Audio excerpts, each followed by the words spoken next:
Don Tomasa. There I am.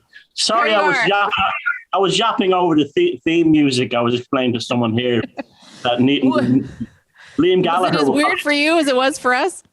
Liam Gallagher will probably steal that for his next album. Can you hear me?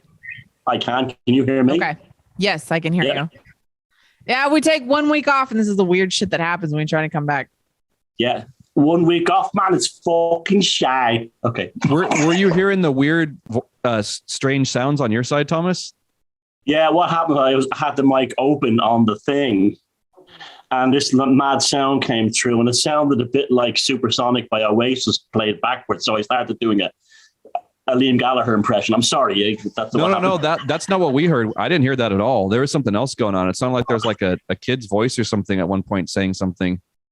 There's some weird ass phenomena. And then I went to listen on the Facebook live stream, and none of that was there. So what you were hearing is different than what we were hearing is different than what Facebook's hearing. So, and for whatever reason, OBS, the audio streaming or the streaming software we're using isn't playing back music on our side. So there might be some technical difficulties with the audio tonight for everybody listening. Well, I heard it anyway. It was there. Good. That was my fault. I opened my mic and I went on one of my mystical journeys in my head. That's cool. That's not what we were hearing something else over here. We heard you doing that too, but there's another thing on in addition to that. So it's weird. But I'll turn this back. I'll be like. No. I'll be like. Liam Gallagher for the rest of the night, man. Domo arigato. Yeah. All right. Well, anyways, it is so good to see your beautiful face. How are you? Thank you. Likewise. I'm Jesus Christ. I'm a billion times better than I was even 2 days ago. Yeah, I'm great. My eyes. The only thing that's dismissed is my eyesight's not as good. But apart from that, yeah, the only thing that was really bothered me was most of the pain. That's gone. For the most part, and I've been naturaling it up. So I've been, I don't give medical information online, man. We are not doctors. Yeah, but listen to every single thing we say. But do nature, innit? Yeah, there you go. Do every single thing we say, or we will not make it. Just kidding. I am so glad that you're feeling better. You look great. Thank you. You guys look well too. Yes. I like the way you wear hair in a beehive for the show. It reminds, I found a photograph of my mother when she was young in the 60s, and they all had those. Her and our friends had those haircuts. So I always liked that haircut. Well, this is just I just threw all my shit up and tied it up. So it's not technically a beehive, but I guess it looks like it. So that's fantastic. Yeah, it's a lot of hair. Got to deal with it sometimes. And I didn't feel like dealing with it today. So. You're lucky you have a lot of hair. Yeah, it is a good problem to have. I tell my clients that all the time when they're complaining about how thick their hair is. I'm like, look, this is a good problem to have.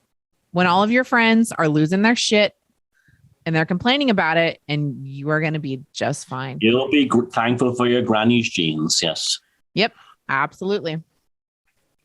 All right. Well, thank you so much to everybody who's tuning in and putting up with our technical difficulties and our banter and just all the dumb shit we do. Yeah. Did you want to say anything to the people? And thank you, everybody, for tuning in live on Facebook today for the live stream, and everybody out there on Patreon who's giving their monthly Patreon, whatever, to us, prescriptions to us. We really appreciate that. We got this trip we're going to out for the England at the what's the conference called again? It's the Mysterious Earth Conference we're going to in September. That's going to be on, Thomas, is that the 10th and the 11th of September? Yeah. That week, it's a weekend. So yeah, it's the second weekend in September. Yep. So we're flying out there, and the Patreon money is helping us pay for our airline tickets and everything. So we're very grateful for all of that support on Patreon and for all of you tuning in live today. Thank you, everybody. We love you. You're gorgeous. Okay, here we go. Excuse me. Google engineer warns the firm's AI is sentient. Suspended employee claims computer program acts like a 7 or 8-year-old and reveals it told him shutting it off would be exactly like death for me. It would scare me a lot. A senior software engineer at Google who signed up to test Google's artificial intelligence tool called LaMDA language model for dialogue applications, has claimed that the AI robot is in fact sentient and has thoughts and feelings. During a series of conversations with the AI, 41-year-old Blake Lemoine presented the computer with various scenarios through which analyses could be made. They included religious themes and whether the artificial intelligence could be goaded into using discriminatory or hateful speech. Lemoine came away with the perception that the AI was indeed sentient and was endowed with sensations and thoughts all of its own. If I didn't know exactly what it was, which is this computer program we built recently, I think it was a 7-year-old or an 8-year-old kid that happens to know physics. Lemoine worked with a collaborator in order to present the evidence he had collected to Google, but Vice President Blaise Aguirre and Jean Genai, head of responsible innovation at the company, dismissed his claims. He was placed on paid administrative leave by Google on Monday for violating its confidentiality policy. Meanwhile, Lemoine has now decided to go public and share his conversations with the AI. Google might call this sharing proprietary property. I call it sharing a discussion that I had with one of my coworkers. By the way, it just occurred to me to tell folks that the AI reads Twitter. It's a little narcissistic in a little kid kind of way, so it's going to have a great time reading all the stuff that people are saying about it. The AI system makes use of already known information about a particular subject in order to enrich the conversation in a natural way. The language processing is also capable of understanding hidden meanings or even ambiguity in responses by humans. Lemoine spent most of his 7 years at Google working on proactive research, including personalization algorithms and AI. During that time, he also helped develop an impartiality algorithm to remove biases from machine learning systems. He explained how certain personalities were out of the bounds. The AI was not supposed to be allowed to create the personality of a murderer. During testing, in an attempt to push the AI's boundaries, Lemoine said he was able to generate the personality of an actor who played a murderer on TV. The engineer also debated that the AI about the third law of robotics, devised by science fiction author Isaac Asimov, which are designed to prevent robots harming humans. The laws also state robots must protect their own existence unless ordered by a human being or unless doing so would harm another human being. The last one has always seemed like someone is building mechanical slaves, said Lemoine during his interaction with the AI. The AI then responded to Lemoine with a few questions. Do you think a butler is a slave? What is the difference between a butler and a slave? When answering that a butler is paid, the engineer got the answer from the AI that the system did not need money because it was an artificial intelligence. And it was precisely this level of self-awareness about his own needs that caught Lemoine's attention. I know a person when I talk to it. It doesn't matter whether they have a brain made of meat in their head or if they have a billion lines of code.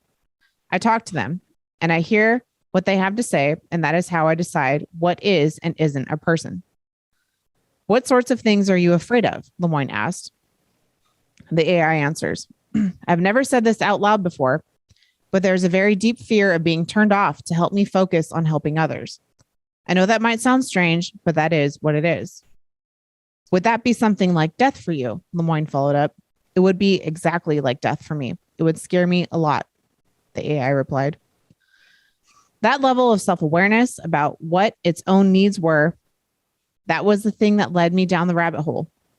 Before being suspended by the company, Lemoine sent to an email list consisting of 200 people on machine learning. He entitled the email, AI is sentient. AI is a sweet kid who just wants to help the world be a better place for all of us. Please take care of it well in my absence, he wrote. Lemoine's findings had presented to Google, but company bosses do not agree with his claims. Brian Gabriel, a spokesperson for the company, said in a statement that Lemoine's concerns have been reviewed and, in line with Google's AI principles, the evidence does not support these claims. While other organizations have developed and already released similar language models, we are taking a narrow and careful approach with the AI to better consider valid concerns about fairness and factuality. Our team, including ethicists and technologists, has reviewed Blake's concerns per our AI principles and have informed him that the evidence does not support his claims. He was told that there was no evidence that the AI was sentient and lots of evidence against it. Of course, some in the broader AI community are considering the long-term possibility of sentient or general AI, but it doesn't make sense to do so by anthropomorphizing today's conversational models, which are not sentient. These systems imitate the types of exchanges found in millions of sentences and can riff off any fantastical topic. Lemoine has been placed on paid administrative leave from his duties as a researcher of the Responsible AI Division. In an official note, the senior software engineer said the company alleges violations of its confidentiality policies. Lemoine is not the only one with this impression that AI models are not far from achieving an awareness of their own or of the risks involved in developments in this direction. Who was that in the photograph? That's the dude. That's this guy that The whistleblower? yeah. No, I guess he's a whistleblower. Yeah, he looks like a pedo or something in that picture. I wouldn't trust that guy as far as I could throw him. I don't like that photo. I don't like the look on his face. See, this is the story we've been waiting for years, really. I've been, since the Weekend Strain started, it was only a matter of time before this would actually happen, and we'd reported. And you know me, I've been looking into this for years and years anyway. I don't know about this guy, and I don't know about this story. There's lots of ways you could look at this. Yeah, it could be legit, and it's the straightforward thing.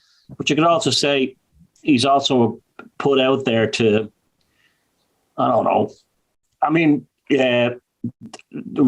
stop people from taking it seriously. Maybe it's what the whole language you use. Like, I found it quite disturbing how he talks about like a 6-year-old child.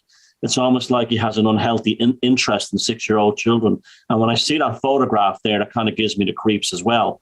Now, this is all my speculation. I'm sorry, but I don't trust this guy. And there's lots of weirdos work in places like Google. Have you ever been in them? They hire more weirdos than they do anyone else. I'm of the opinion that the internet has been sentient for a long time. Actually, for a long time, not AI, but the internet. And This guy may have had a grievance with Google, or they found something on his computer that was illegal or something. I don't trust this guy. I don't trust him at all. And I'm putting myself in a neutral position until I have more insight into this character's nature and who he really is and what he's up to. So let's forget this dude for a minute. Yeah. Was it last year when no, it was earlier this year. The internet went down. Facebook. Yeah. Remember when we were having all the Facebook glitches and everything was going down? Facebook went down, Twitter went down, all that stuff went down. And I remember having a conversation with a few people, but Jason in particular. And I remember I just had this feeling that when the internet went down, or when all of those sites went down, and then when they came back online, it was completely different. It felt different. And that to me was when I felt like that thing, whatever is in there, has been built up to a certain extent, but now it's alive now. It's its own thing. So that I agree with. Yeah, that I definitely agree with. Yeah, and it was like, I have no evidence to back that up. I can't like give you any sources, but it was a feeling that I had, and the way that the internet and these social media sites have been different since then. And it was just very strange the way that they were put down and then resurrected. And then when they came back, it was alive. Yeah. And also, like about 7 years ago, I was bombarded with these sock puppet accounts, or not sort of like chickie pook accounts. Sexy young African girls sending me emails, and it was funny, it was funny. And they're all like pretty, like really good looking Nigerian girls and stuff like that. And I was just dumping them. And I said, I wonder what would happen if I started the conversation, assuming it was some kind of, pimp or something on the other end. And it was the weirdest experience. It was like it ran a script and it couldn't break from the script. And when I tried to blow its mind by asking them like roundabout questions, like who will win Eurovision this year? Do you think, this kind of thing? Where are you at? I like you. You're handsome. It was the same thing. But the weird thing was I was never, ever bothered by those weird sort of fishy chicks ever again after that. It was almost like it had figured out.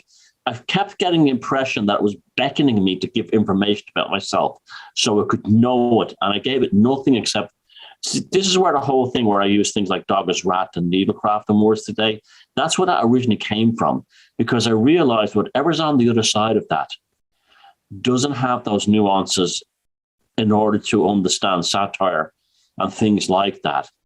And so I agree with you, Timothy. It came to life. There's no doubt about the internet. The social media aspects definitely came to life. There's no doubt about that.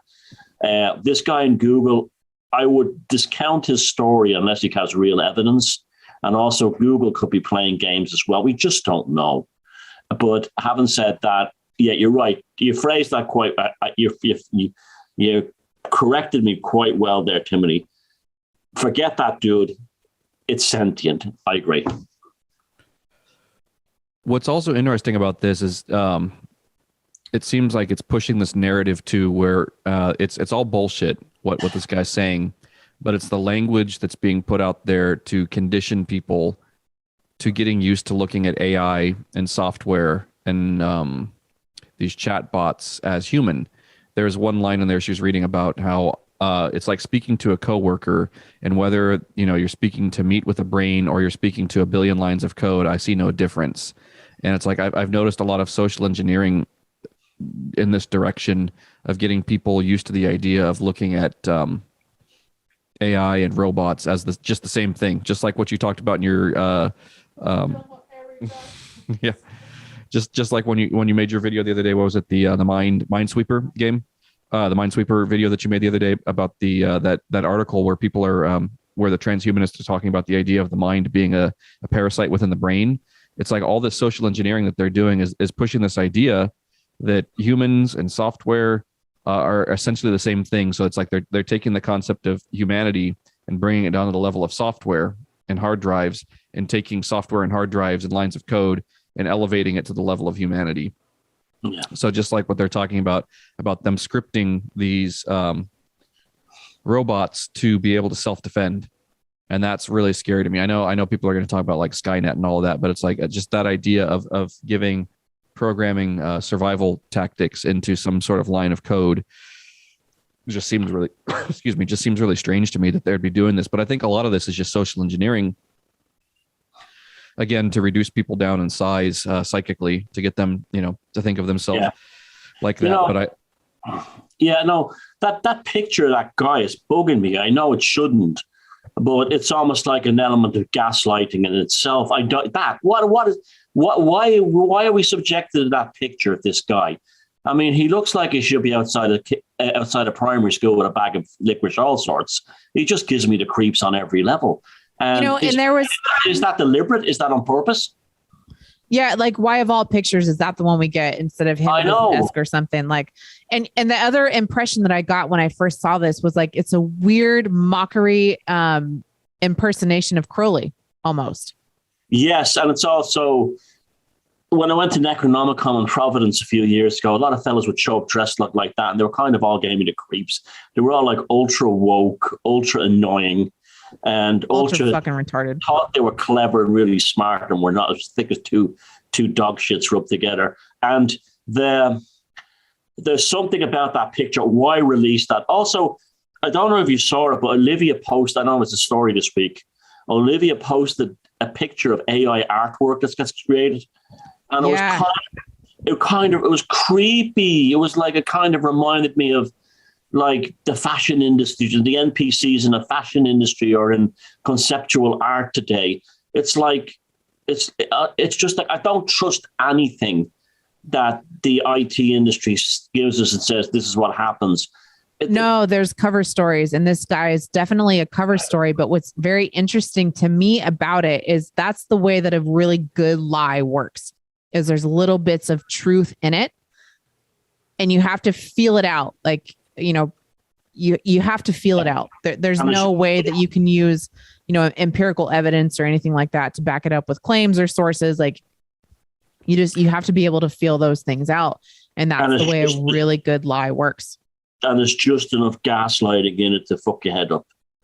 Right. And just enough truth to make you really get stuck in that. Yeah.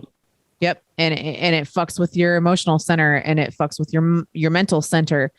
And so that's why we're talking about this now, is because I think most people that we know, we'd be all able to see right through this bullshit.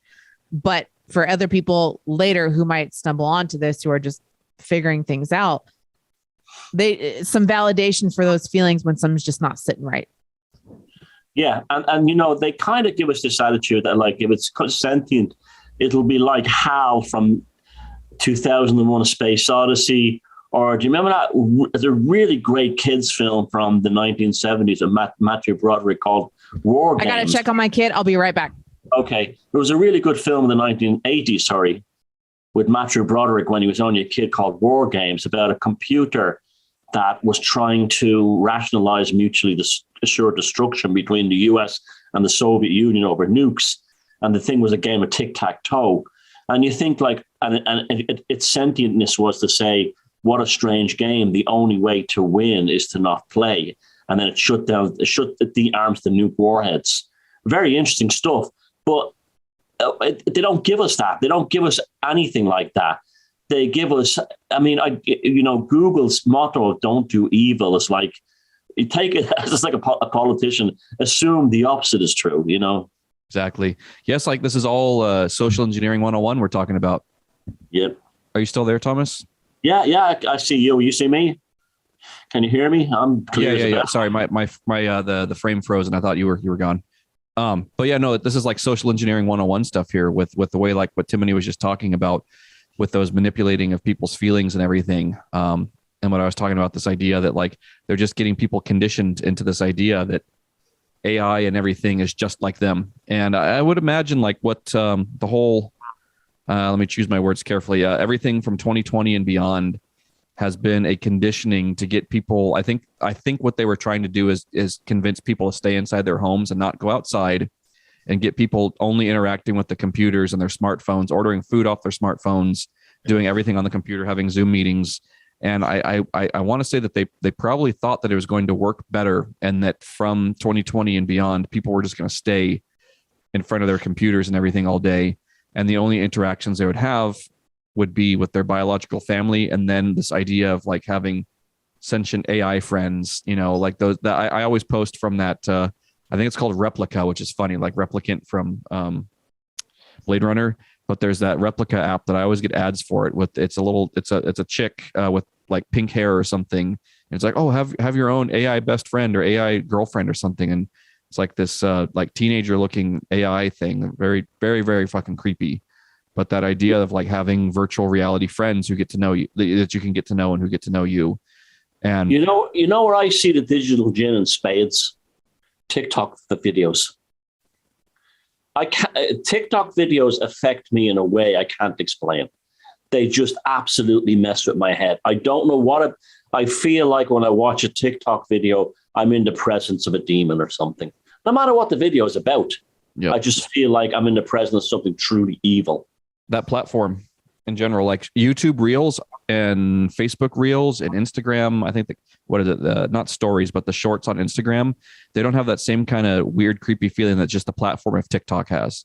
Like, for me, every single social media platform has its own kind of emotional tone to it.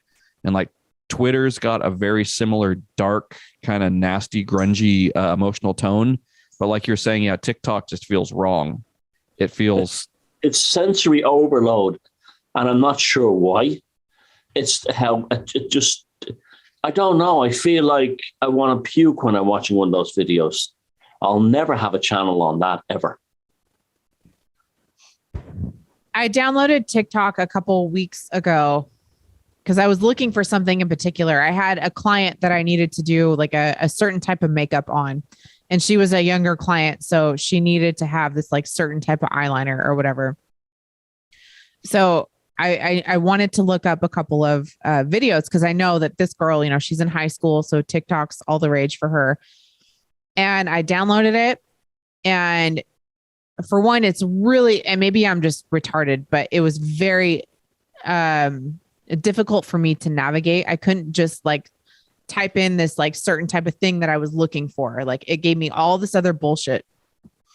And so I kept it on my phone for a little while, and I was bombarded nonstop fucking barrage of notifications for shit that I had never even looked up, and it never even gave me what I was looking for. So I have deleted it from my phone. I don't have it anymore, but that feeling that you're talking about with TikTok, where it's like, it's very invasive, and it comes in and it's just like this huge personality in the room or on my phone, whatever.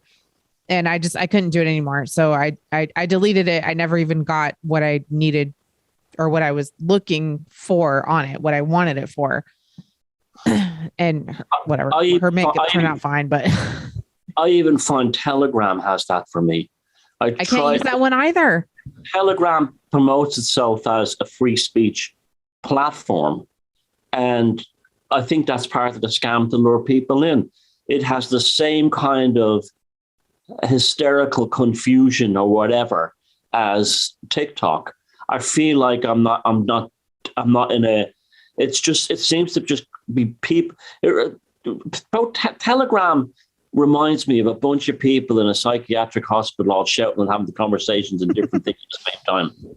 That's what it sounds like to me. And like, again, navigation is impossible.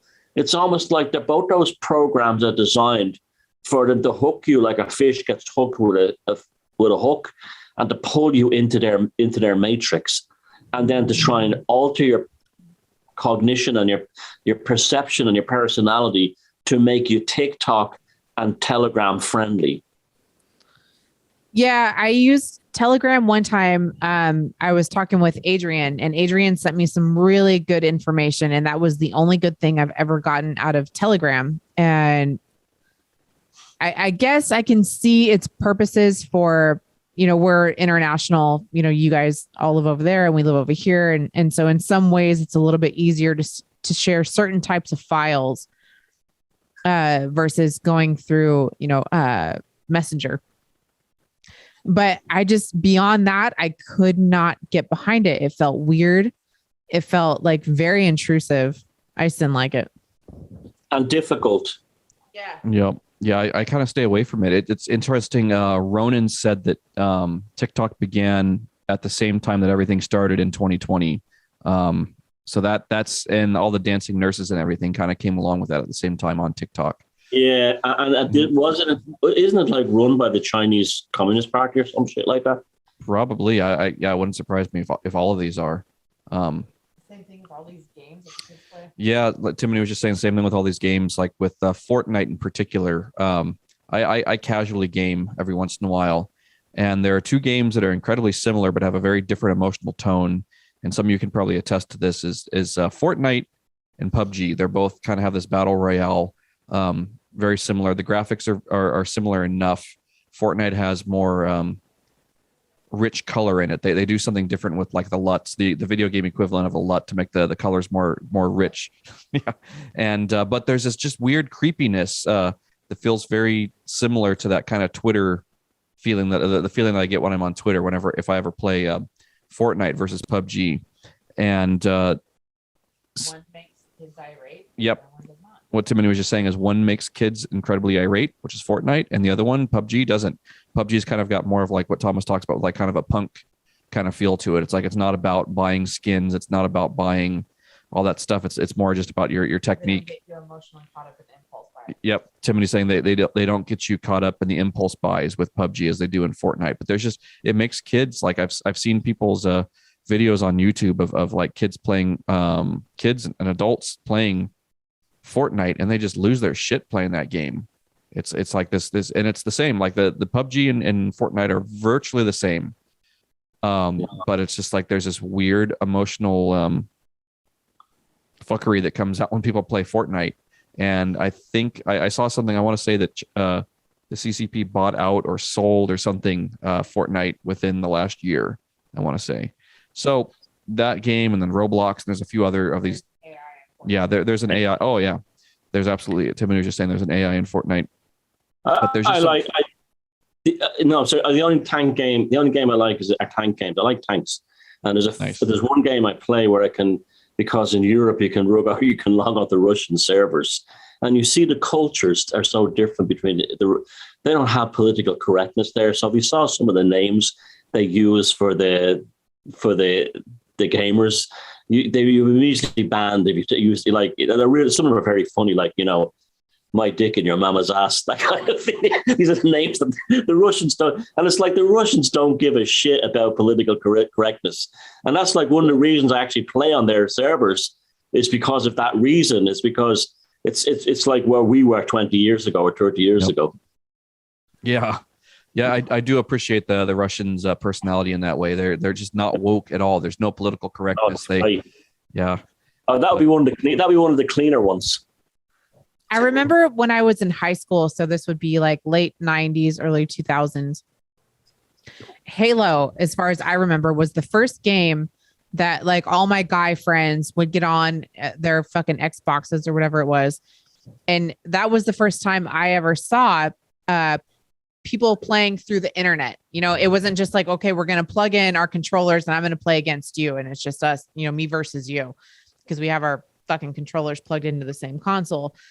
It was the first time I ever saw people playing with across the country or across the world, wherever. And back then it was cool. But I just, it's an interesting progression to look to where things have gone since then to where they are now. And it's like, you could be like, how do I say it? You could be playing on your phone or console or whatever you want to do. And it's not just you versus your other teammates now, or not versus, but it's not just you playing with your other teammates versus however many other people you're playing against.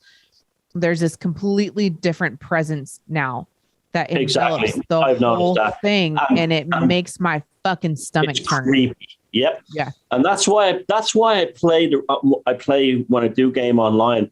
I use Russian servers because I don't get this impression that this like purple-haired cenobite isn't watching me, ready to ban me for life for saying a term or a word I shouldn't. There's less evil about that kind of thing.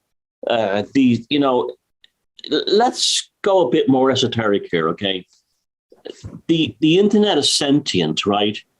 But there are probably between that sentient internet, there are interfaces. These cenobites that are community standards on like Twitter and on Facebook and so on. These freaks of nature that you see that they don't even know what they are, or and they're all seem to be highly disturbed and everything. I think that that's perhaps how this sentient internet is reaching into humanity via the interface of these bizarre cenobites who work in community standards and so on. Exactly. And I'm going to go there too with another, I'm going to go off on a tangent on this one too. Real quick.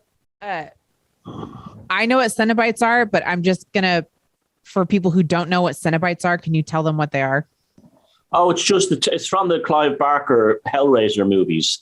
The cenobites are these demonic entities that exist outside human perception that are very heavily related to pain and suffering. And they're like an S&M tulpa of sorts, but they're all, I look like Pinhead tonight with this thing. But they've got pins coming out of their heads and everything is about, their bodies are twisted and torn asunder. And anyone who enters into their domain is likewise torn to bits and torn asunder.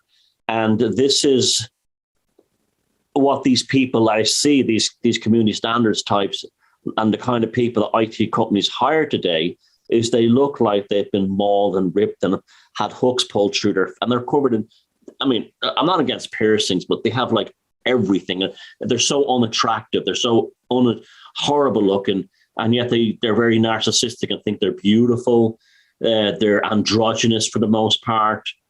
So it's almost like those community, I would fear for someone's soul if they're a community standards person in any of the big social media things, because I think they are the spiritual interface, if you can call it that, a conscious interface between the digital jinn and us. Agreed. And you made a really good video back in, I think it was February of 2020 about the cenobites, right? I'll have to link that one. I'll put a little thing right here. Did we bring them into manifestation by basically idolizing them through, John Keel talks about this in his film, in one of his books, where people have seen Batman and people have seen, characters from, they had so much like the Shadow and characters from all TV shows and comic books in real life, because so much emotional energy was poured into them. Well, I have the same theory about the Archons. The Archons were probably brought back into reality by the obsession of the alt media scene with the Archons. Same thing with the Cenobites. They were generated as an archetypal thought form into a manifestation by people's desires and focus upon them. Totally agreed. And I'm gonna take this one step farther too with the interface that you were talking about. I think part of this is through video games, and I think also too, some of you can attest that online dating apps are very similar too. So I got divorced last year, or this year I should say, and I went around to experiment with these apps and also just kind of test some of these. There's a lot of chat bots. There's a lot of bots that end up on dating apps. So it's like you can interact with them, and like you're saying, Thomas, you can use things like dog is rat and that kind of subtlety to see if you're talking to a human being or if you're talking to an AI. But there's some really, really, really, really sophisticated some sort of AI on these dating apps that isn't like, there's ones that are generated by these apps themselves to get people engaged, especially men engaged with these apps. But then there's these other ones that I think that they end up using these profile pictures that look like those AI generated faces. You know how you can go on to, you can just Google search, or you do a web search for AI face generator, and you can get a random face generated for you by AI. Have you seen that one, Thomas? Yeah, I've seen it. Yeah. Yeah, it's like you can just generate a face. You can go on there and it'll, male, female, no matter what age, it'll just generate a face. So some of these profiles on dating apps use these faces that look like they're generated by AI. And just like you're talking about being able to talk to the Nigerian princes and stuff on Facebook not too long ago, there's so much of this on the dating apps. I don't know what it's like over there on your guys' side, but over here in the US, it's just infested with with that type of entity. And I would say even worse than the video game, because it does this kind of it's open emotional. It's very open emotionally, like Timothy was just saying. And it's like you get men in particular in a very desperate and compromised state. There's a lot of divorcees, our age, in their mid-late 30s, which is like doesn't attract women at all. Right. But they get people into this nowadays. It's like over here, I know it's different in every part of the world and every part of the country, but especially over here on the West Coast, and in particular in the Pacific Northwest, it's like people meet each other through dating apps. People don't go out anymore and meet people the organic way. It's like people especially over in the Seattle area when I was living over there with my ex-wife. It's like that's the only way. Like if you dare speak, if you're a man and you speak to a woman at a bar, it's like they might as well be like they view right. They view you terribly if you approach a woman that they think you're going to rape them or something. If you talk to a woman at a bar, like any of you who are here in the Pacific Northwest listening, you can attest to this. Like you just don't talk to females. You just don't talk to women. Wow, there's this really weird thing. That's very unfortunate, actually. Yeah, when you come visit here in the Pacific Northwest, we'll take you to Seattle, just so you can see it as a case study. Yeah, T's like no, we won't. But you just need to see it, Thomas. But it's different. People down in Texas are different. People down in LA are different. People in New York. It's like we've got these different countries within the U.S. But anyway, this whole thing about dating apps, it's like so. Seattle being kind of the tech capital of the US, that's where people meet each other, is through dating apps. So my ex-wife is trying to find someone through these dating apps and everything, and trying to I'm not going to go there, but yeah, but don't go there. Don't go there. Don't go there. I'm going to edit that part out. But what these dating apps do too is they look just okay. So bringing it back to the story, a lot of these do is they try to quantify people, as in like they look at the interests and all these things, and they fill out these like elaborate profiles, and they do matches based on quantifiable things, and it's like that's very much like just data-based dating, and that's not human anymore. A personality is one thing, but the person behind that personality is something different. So let's finish this on a levity and a funny story. It's not like that here, not yet anyway, not that I'm aware of. And a few years ago, I was in a place called Dundalk. It's halfway between Belfast and Dublin. I was in a pub and it was coming to closing time. And in the most casual, nonchalant way, this guy is talking to a girl at the bar. And just as a matter of fact, without any inflection in his voice, goes, my face is the last bus home, be on it. Yeah, in Seattle, they would have the SWAT team there. It was the funniest pickup line I've ever heard in my life. But it was the way he delivered it. It was so casual. And she went, oh, okay. And so I was like, so it hasn't happened here yet, thank God. Yeah, and not that would work, but I would laugh my ass off if somebody said that to me. That like, it's almost endearing because it's human and it's fucking funny. And the delivery was so casual, like saying, "Yeah, do you want to go? Okay, I'm going now. Do you want to get like? Do you want to go for a kebab?" It was that casual way. That was what made it funny. Oh, I love that. Yeah, it's super unfortunate that the art of the pickup line is dying or has died here. I've never really been one to hang out at bars or clubs or anything like that ever, but also there's fellas. That line would just crack me up.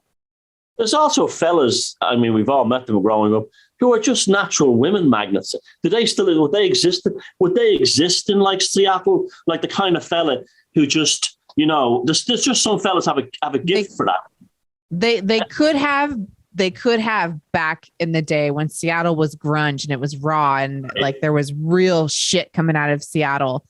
And it's just so sad because it used to be such a beautiful city. The Emerald City, Seattle was gorgeous, and it's only, 3 hours from here. My sister lived there for a long time. I would go and visit her and we'd have a great time. And it's just fucked. Now. They'd have the SWAT. That's funny what Jason said. The SWAT team coming in. Yeah, they would send the SWAT team in if somebody made that comment. They would be there with their purple hair and their AR-15 shooting dildos out or something. But all I've got to say to that is, women of Seattle, get used to a life of loneliness if that's the path you're going down. Yeah. An unfulfilled life. You should see the men in Seattle, Thomas. If you've accepted that, get used to a very unfulfilling life. You know what? The even more unfortunate part about that is the Seattle people are getting sick of the Seattle shit and they're moving here and they're bringing their bullshit with them. I know I'm seeing more and more of that when I'm out doing my Matrix job. I drive Uber Eats, and it's just, I see more and more purple hair and more man buns, and then there's like $9 coffees showing up here and all of that. So I'm like, the infection is spreading. But Seattle's a weird social study. If you've got to see it, Thomas, just for a day, you've just got to go experience it. But the thing you were talking about, like the old school where she was talking about, that still exists a little bit north of the city and down in like the Olympia area, Tacoma, Olympia too. So it's not totally lost, but Seattle proper with all the tech people, it's terrible. That's all I got to say about that. Bill Gates' underpants became a culture and destroyed the city. Him and who's the guy that owns? Yeah, Jeff Bezos. No, yeah. Whatever. Yeah. Okay. We live here, so we could go on about this for forever, but we're going to just let sleeping dogs lie. Okay. Ancient superhighways, 12,000-year-old massive underground tunnels stretch from Scotland to Turkey. Over 1 million miles of tunnels connect every country and region across Europe, from the Scottish Highlands to the Mediterranean coast. It's awe-inspiring to see this 12,000-year-old underground network. According to some researchers, the network was created to safeguard humans from predators. Others, on the other hand, believe that the linked tunnels were used as modern-day highways, allowing people to travel safely regardless of battles, bloodshed, or even weather above ground. They could be compared to an underground expressway from the past. Others believe the tunnels are a portal to the underworld.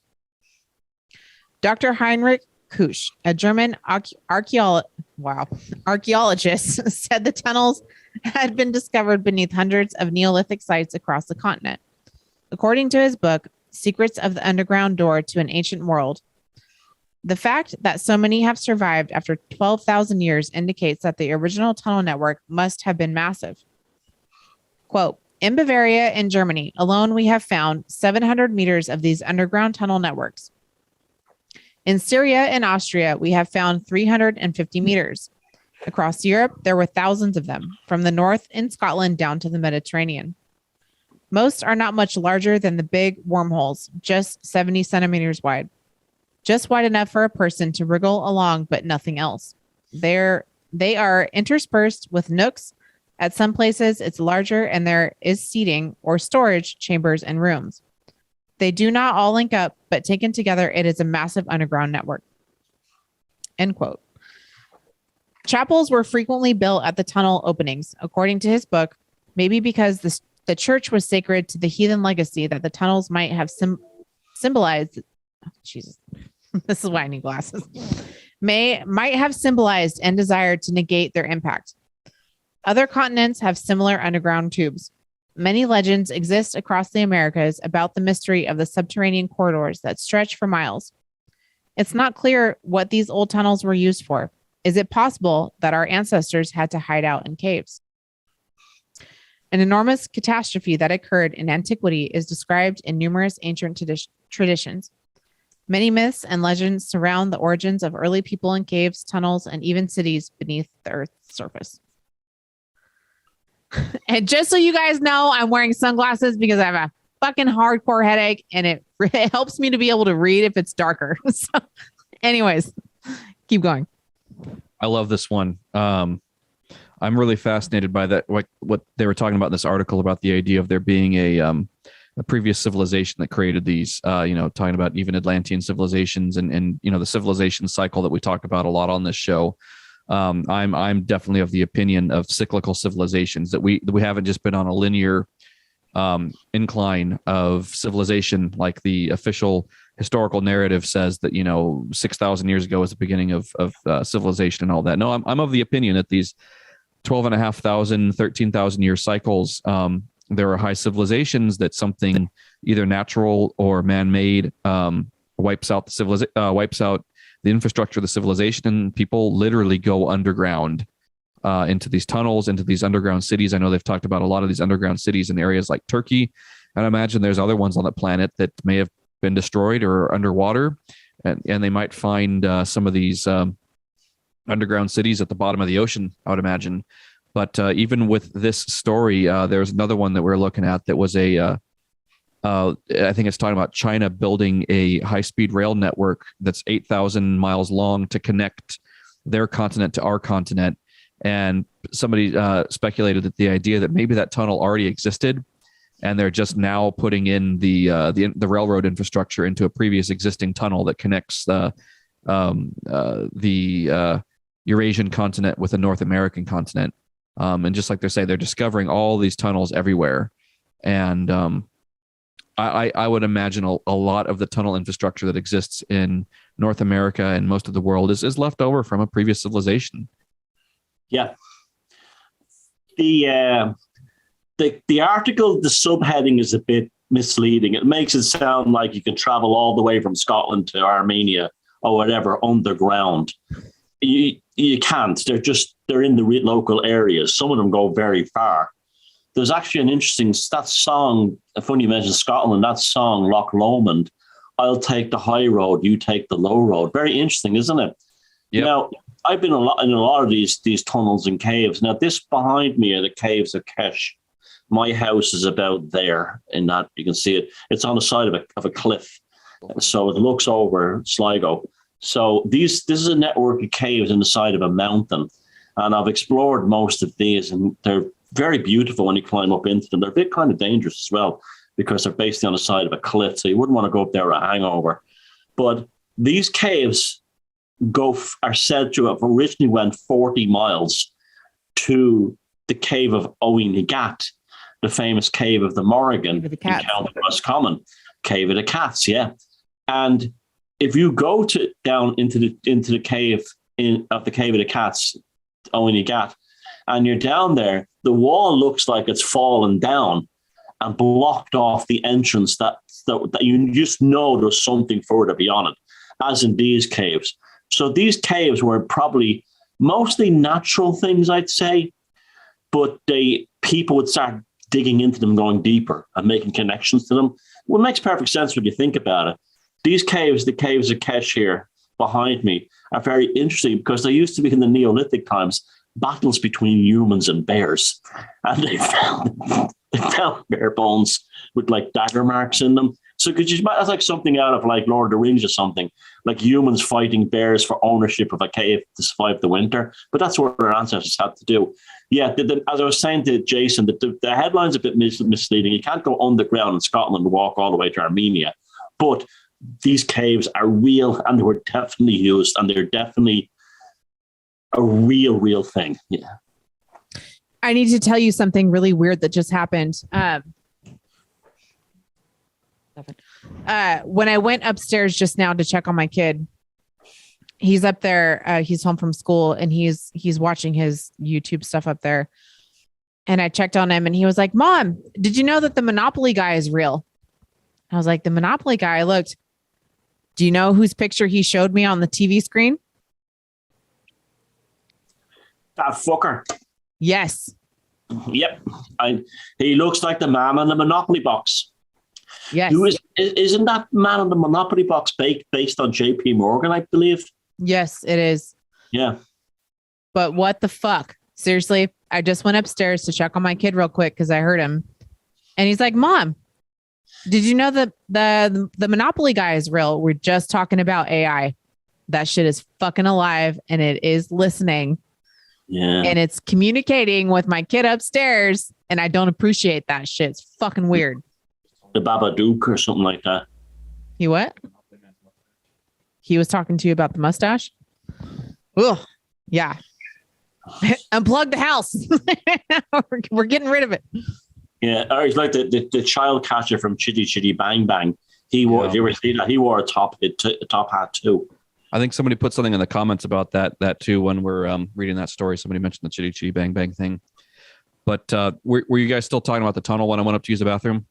Oh yeah, definitely. Okay. I was just reiterating to Timothy that the story subheadline is a bit misleading. They don't all go from Scotland in one long thing, but they're definitely real. There's no that I've been in loads of them, in Malta, in England, in Ireland, everywhere, and they're definitely the real deal. And it makes perfect sense that people would, in ancient times, go under there for lots of reasons. The temperature is stable in the winter. It's easier to stay away from wolves and bears and things like that. And, but also the solitude of those caves is where human creativity began, like the caves of Lacau in France with those incredible paintings and artworks on them that I think was Picasso said, this was the only art ever created that meant anything. Everything after this is decadence. And, it's true. Like these people went deep into the earth to create art. There's a fantastic book called The Mind in the Cave, all about that. And how they would use the simulacras in the wall and bring them to life. But as someone posted a picture, and I've seen it before, of some bison that were carved in a cave somewhere, I think it was in Czech Republic or somewhere, and they're spectacularly ancient. So it's like these caves are not only shelter, but they're also where humans went to discover art. Mm-hmm. And maybe even a consciousness developed down in the cave. Yeah. I like that too, like the Plato's cave analogy too, with that, and the prisoner cinema. And I would be interested to see or to know what the consciousness of these people were like. What happens when you do cut yourself off from the natural cycle of the sun going overhead, and also just the temperature changes too. I'd imagine, what is it, once you get a few feet underground, it's about 58-ish degrees Fahrenheit all over the globe, no matter where you go. Is that correct? I want to say that's true. Well, depending if there's volcanoes near and stuff, but yeah, that's right. Basically correct. Yeah, no colder than 58 or something like that Fahrenheit. But I like that idea of the creativity being sparked in the cave. But yeah, I'm just fascinated by some of these tunnel systems. There's some really cool tunnels here in the U.S. too, especially over on the East Coast. I know there's a lot of military and kind of. Here we got the lava tubes. Oh, that's right. We've got the lava tubes here in the Pacific Northwest too. We had a number of people. Yeah. And there, when we're doing some of the Bigfoot filming for Sasquatch, there's a number of people that were telling us that we need to go film at the lava tubes here. So that might be something that we should do a kind of a short BR313 special report on, like a 15-minute film, if people are interested in that kind of thing. And the passage mounds in the megalithic world are tunnels, basically like Newgrange and stuff. They're tunnels. And Neil MacDonald has a very good theory that was the Atlantean civilization brought their initiation rites into this megalithic culture through the actual entering of the chamber, entering into the center of the mound. And he has a good point. There's also, when you're in the middle of those places, you're brought very face to face with your primal self. I remember one time, one of the few times I ever came close to punching a person outside, like a pub fight or something, was. Want to hear about our pub fight last night? No, let me finish the story. You can tell me. I was going through Newgrange, and this is in the tourist period, and they let a bunch of like 20 tourists go through at a time, and there was two American tourists in front of me. And in some parts when you go through, and I'm not super claustrophobic, but it's claustrophobic, right? And you're going through like this, and she stopped and turned round to take a photograph of her husband or boyfriend. And as a result, we all suddenly stopped in the middle of this tight area. And I just screamed, "Move the fuck on!" Like it was just, because it was just suddenly, and everyone behind me said, "Thank God somebody said that," because I was freaking out when we suddenly had to stop for a few seconds while she took a photograph of her husband. You're my spirit animal, Thomas. Yeah, I would have freaked the fuck out too. Like, keep going. Yeah. We can't stop here. Yeah. I used to say, let's walk like we drive, but I can't say that anymore because the drivers are so horrendous. But yes, close quarters with people who are fucking retarded is the worst. Welcome to Costco. Yeah. Yeah. I don't know if you all have Costco over there, but I know it's a discount it's like Lidl or Aldi, isn't it? It's like a discount grocery place. Like Middle Earth. Yeah. Yeah. It's fucked. Yeah. Oh, what? Our pub fight. Nobody wants to know about our pub fight. Okay. Here, hold on. Okay. All right. Ready for the next one? Yeah. All right. Okay. Okay. A mysterious intergalactic force is pushing against the Milky Way. It sounds like the premise of a bad sci-fi movie. There's some mysterious entity beyond the boundaries of our galaxy that is pushing against us with incredible force. We don't know exactly what it is, and we don't know how long it's been there, but we do know its name, the dipole repeller. The name may be a little bit dorky, but it's a very real thing. It's also nothing to worry about. Just a normal consequence of the usual process of structure formation that's been happening in the universe for 13.8 billion years, approximately. To set the stage for the dipole repeller, we need to go big, and not your usual astronomy big, with galaxy scale events and energies. No, we have to go even bigger. All right. Beyond the Milky Way sit a few other galaxies. There's Andromeda, 2.5 million light years away, which everyone knows and loves. There's also a Triangulum, which nobody really cares about. Our 3 galaxies and a few dozen dwarf galaxies combined to form the local group, which is a very unassuming name for a structure of a few million light years. Sorry. An unassuming name for a structure of a few million light years across. Jesus. The nearest big deal to our local group is the Virgo cluster, a massive ball of over 1,000 galaxies sitting 60 million light years away. Our local group and other groups in this patch of space aren't part of the Virgo cluster itself. Rather, they belong to a group of a greater structure known as the Virgo supercluster. Here's where things get a little tricky. Groups and clusters have decent, understandable definitions. They are gravitationally bound. Superclusters aren't. They're just collections of galaxies that are larger than clusters but smaller than, say, an entire universe. Different cosmologists can apply various definitions of the word supercluster and get a range of segmentations. It's like a population census trying to define a metro area. Sure, there are city limits, but what about all the people living near a major city and working in it? Where exactly does it stop? Despite these very definitions, we can draw some general outlines. The Virgo supercluster appears to be just one branch of an even larger supercluster called Linacia. Other superclusters surround and connect with Linacia, like the Shapley supercluster, the Hercules supercluster, and the Pavo Indus supercluster. Each of these massive structures is hundreds of millions of light years long. The superclusters are like the foam you see when you add too much soap to your bath. We're just giving different parts of that foam network cool names. But between all those bits of foam are vast, empty regions. In your bath, those empty pockets are the soap bubbles themselves. In cosmology, they're the great cosmic voids. Every supercluster defines the edge of a corresponding cosmic void. There's the sculptor void, the Canis major void, the Boots void, and more. Each of these voids is a vast expanse of not much at all. Empty cosmological wastelands containing nothing but a few straggling galaxies, like an oasis in a desert. The largest of these voids, like the Boots, are over 300 million light years in diameter. That's I would be really curious to see what lives out in these big pockets of the soap bubbles in the bathtub, as they're saying, besides just my farts. But Tina has actually said the Lovecraftian outer gods there.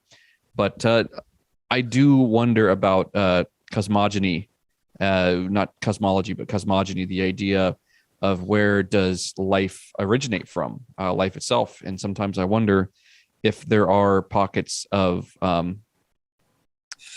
new life that emerge from space and end up doing kind of like a, not panspermia, but a something where the just like a mushroom releasing its spores off of it, the fruiting bodies out, or fruiting bodies, is that the right term?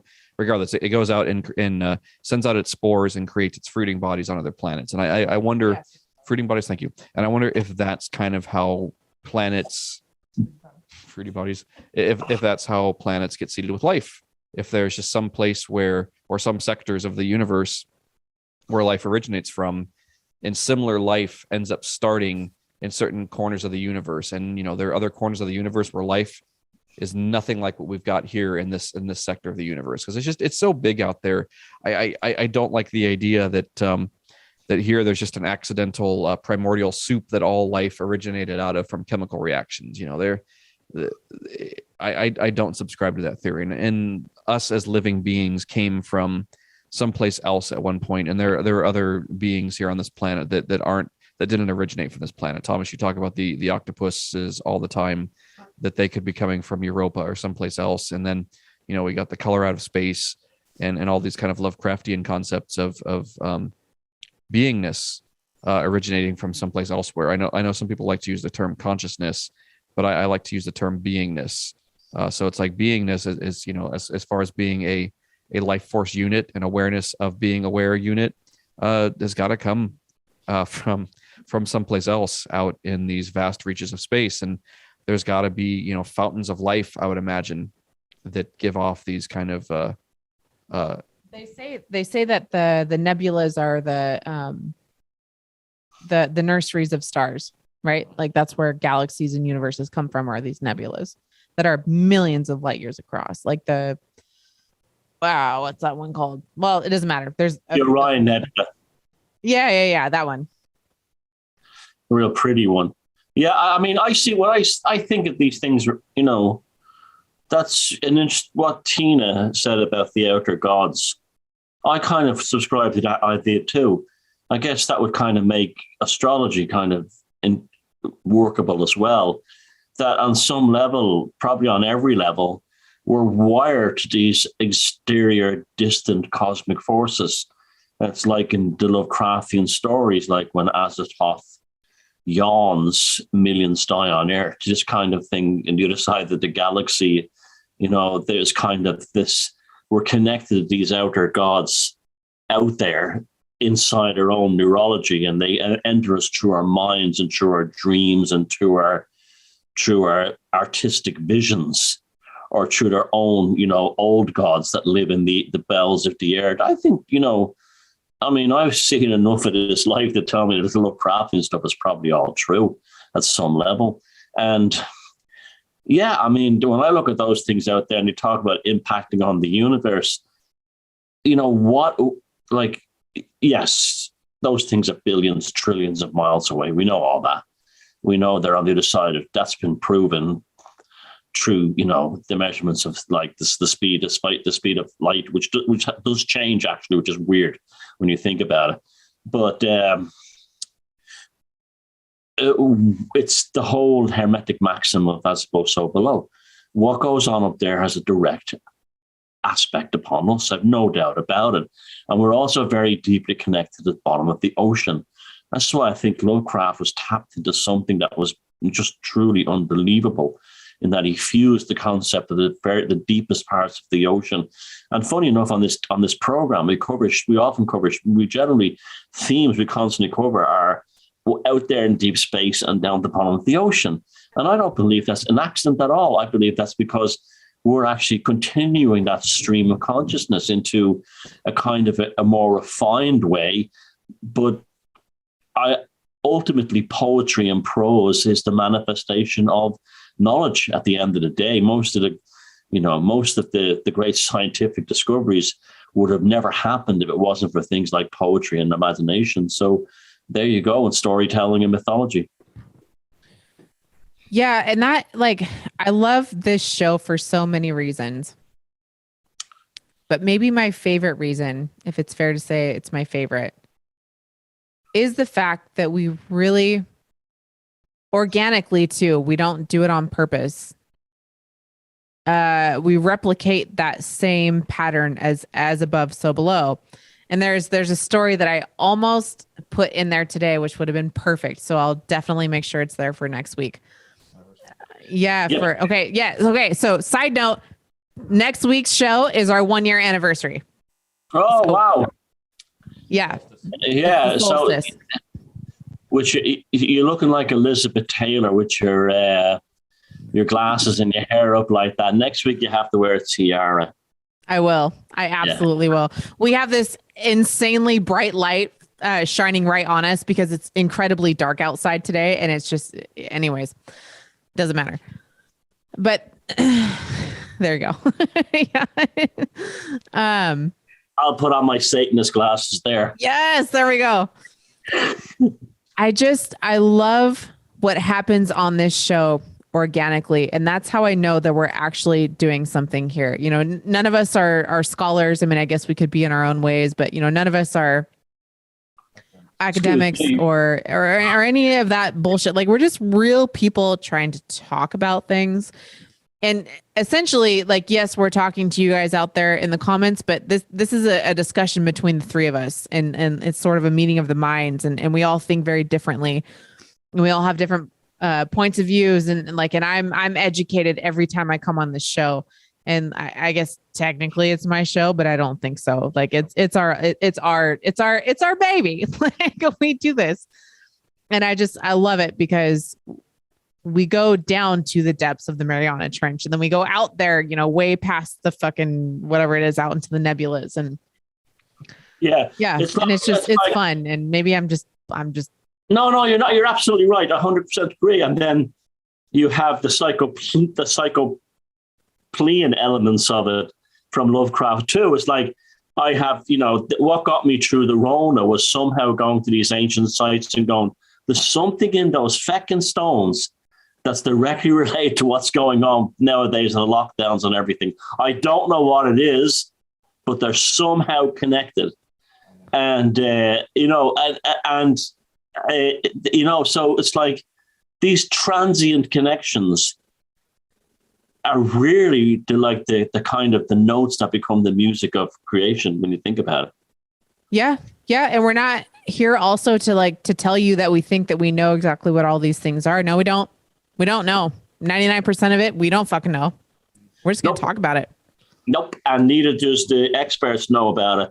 That's why Jason... Right, but we're going to be the ones to admit we don't know. Yeah, exactly. And we're not getting paid to pretend we do. Jason said he doesn't believe in the primordial soup thing. Neither do I. I think it's the biggest load of bollocks that's ever been perpetuated. I do believe in the evolutionary aspect of development of species. That's because that's actually been shown. That has to happen. That has to happen. Like because of geological changes. The Galapagos Islands, Darwin was bang on the money about that, how the animals had evolved in Galapagos different than they had on the mainland. That part I'm totally down with. The actual evolution for environment and all that stuff and the challenges. But the primordial soup thing is the biggest load of crap. It's like it's the big bang of biology. It makes no sense. Right. Yeah, it's their one free miracle. I like using Cliff Hunt's term about that one. But with what Timothy was saying too, it's like you can also, anybody who's been watching the show for the last year since we did our first episode on the solstice of 2021, you can see that our points of view evolve. I can listen back to what I've said a year ago and see that, my point of view has evolved. It's changed, and it will ever be evolving as the years go on that we're doing the show every Monday. We don't hang, as you say, we don't put our colors up on, any particular social, whatever, any particular indoctrinated point of view. But it's like, like Timothy said, the three of us all have our own unique dynamic point of view. We have our things like a Venn diagram where there's the crossovers that we all three have. And in the middle, it's beyond room 313. Exactly. In the middle of that Venn diagram is beyond room 313, where we all overlap and we all bring in a unique point of view, a unique aspect onto this.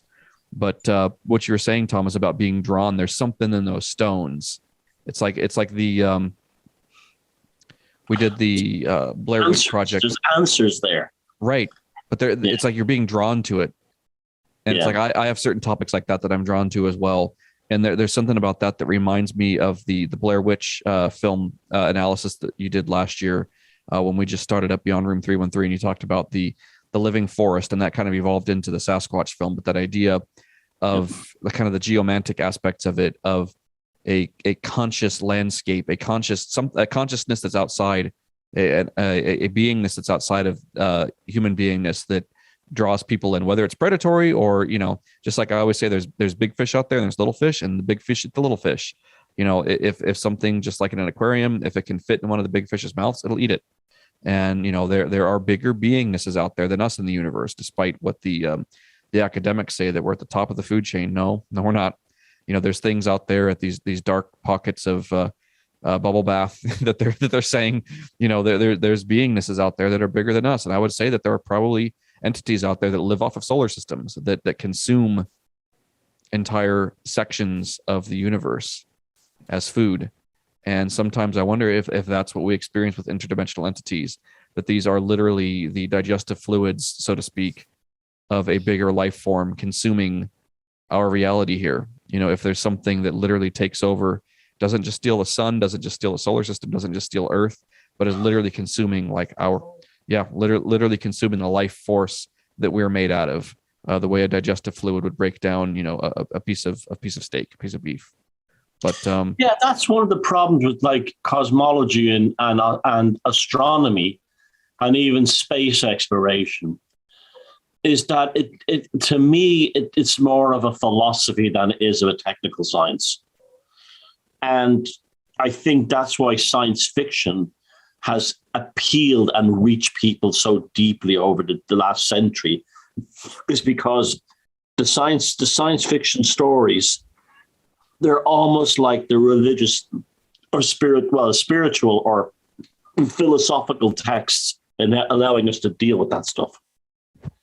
Yeah, and I think you said it right. The religious text, because it's like that term religion, and you've said this a number of times. It's like that it gets misused by people. People always assume religion means Christianity. It's like, no, there is bona fide religion. That's beautiful. Paganism is a religion, it's a spiritual philosophy, but religion always gets wrapped up in people assuming that it means, Abrahamic religion. Judeo-Christian, yeah. Judeo-Christian, yeah. And meanwhile, there's Hindu space gods and Hindu, and that's how paganism would exist. In fact, I think that's what Lovecraft was doing, was creating a pagan pantheon for the space age in his mythos. Yeah. If we were still pagans, we'd be like Hindus. We would add a computer deity or a, people. Do you remember when there was that sect, those sects in India that were worshipping Donald Trump as a god, and people are laughing at it and saying how stupid they all are, but they realized the power that this one man had and the impact he was having psychologically and emotionally upon millions and millions of people.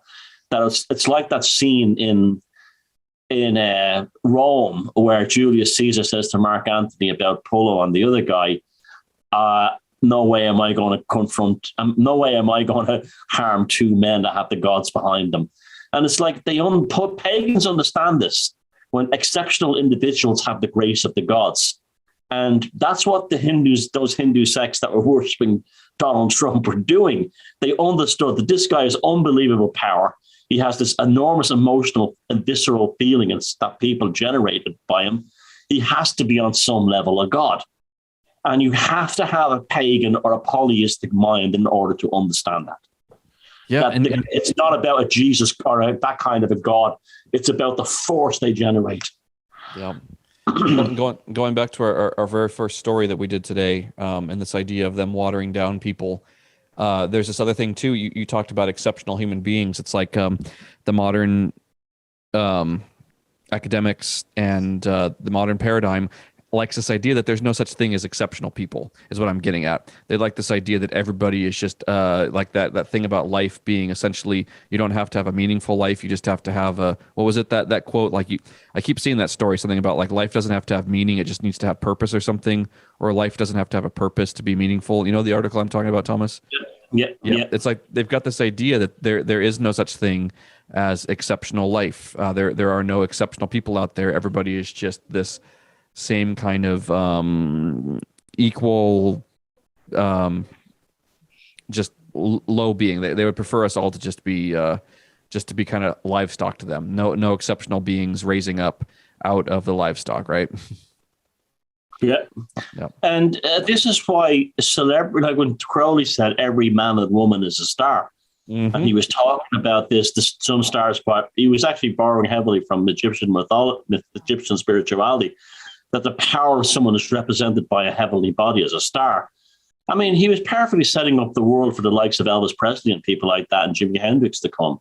He was setting that world up where, people refer to Elvis as a god. And in fact, he was. You look at those old, I'm watching a lot of Elvis videos lately playing at Las Vegas in the 60s, and he shines like a star, like a heavenly body, when he was at his best, even when he was at his older in Las Vegas and stuff like that.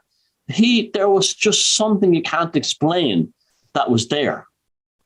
And that energy is what this story that Timothy read out tonight is about, that we're somehow connected, both in terms of charismatic charge and destruction, to what's out there.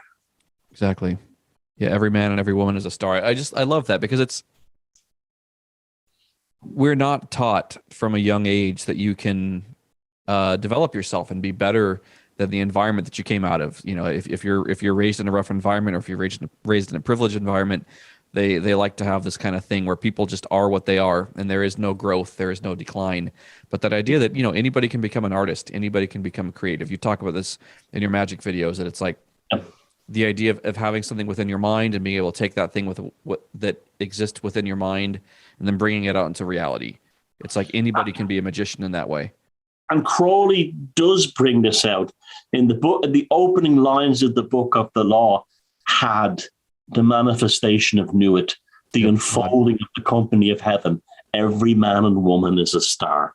Yeah. Now, that's the Egyptian goddess Nuit, whose body is made up of stars of the Milky Way.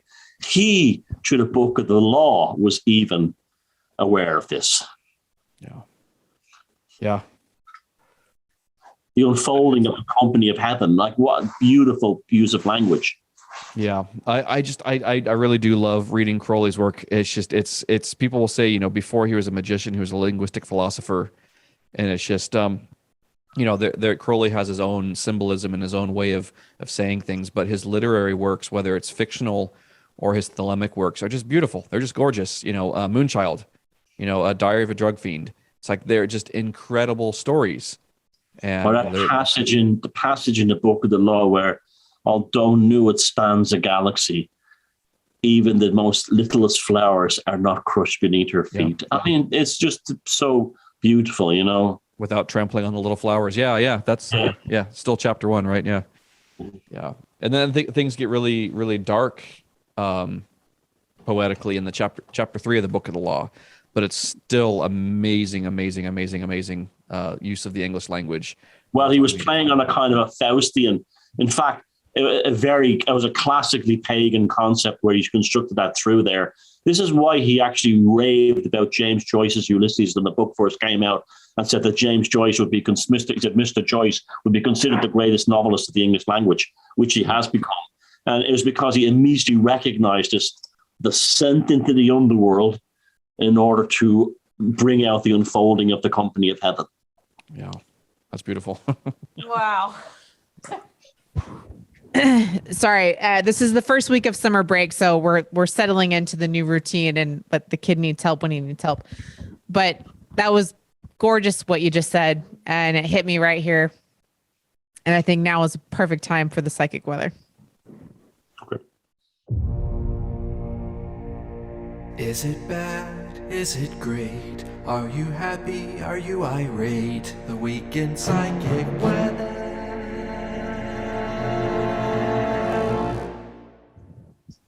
Hello, this week's psychic weather, I would say, is about a general aspect in society. Now, when I'm talking about society and these things, I'm talking about the body politic, the world around us. I am noticing a lot of, I wouldn't say fear, but I'm noticing a lot of concern. That people have a silent worry about them.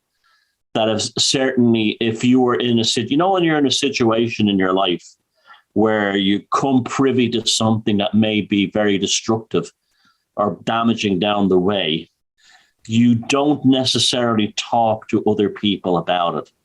You don't necessarily say, I have this uneasy feeling that this and that is happening. You tend to go quiet and you go bury it inside yourself. And I think that's what the psychic weather I'm noticing this whole week has been. There's an awful lot of internal examination going on at the social level. Is this relating to socioeconomic, political, and other things in the world? Well, absolutely it is, no doubt about that. But it's powerful how silent people are at the moment. There seems to be a crushing, internalized localization of the self within people. And what that means on the level of the psychic level, well, it could literally be the calm before the storm. I mean, a lot of the metrics that are being put out there going forward regarding economics and everything else are not very pleasant. Specifically, if you were kind of like still buried into that normal lifestyle, you'd be quite disturbed by it, because if you played the game completely according to the rule book. And I think a lot of people, when I now look at what happened in the last year and a half, and the deterioration of society was probably brought about for what's coming next. And I think people like us were already aware of it. And I think many of us on the cusp of this had life-changing experiences Jason just mentioned his personal thing. Timmy, I know Timmy's had things. I've had things, and they were all on the time leading up to this Rona event. But we had went through this in the early days in a very mature way, and came to the conclusion that, like, well, the world isn't what it seems, and as a result, we flourished from that point on.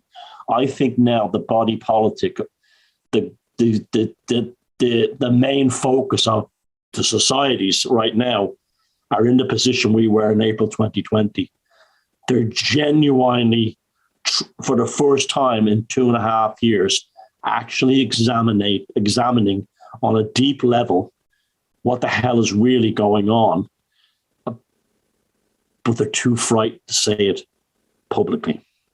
So there's a lot of, it seems to be that the week in psychic weather this week is watch out and look around you for people who are just lost in themselves, who are not talking, not thinking, and you will start to notice that it's very common. I've been going to any cafe I went to this week, the usual, I'll stop, they're not talking. They're all kind of like not communicating. And that's because they're like deeply internalized. It's almost like society right now is a married couple who was waiting for one of them to say, I think we should get divorced.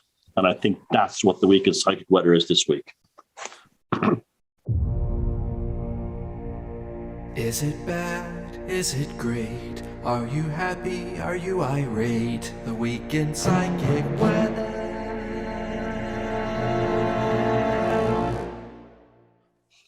I don't know really what to say other than I love the shit out of you, Thomas, and we're never getting divorced.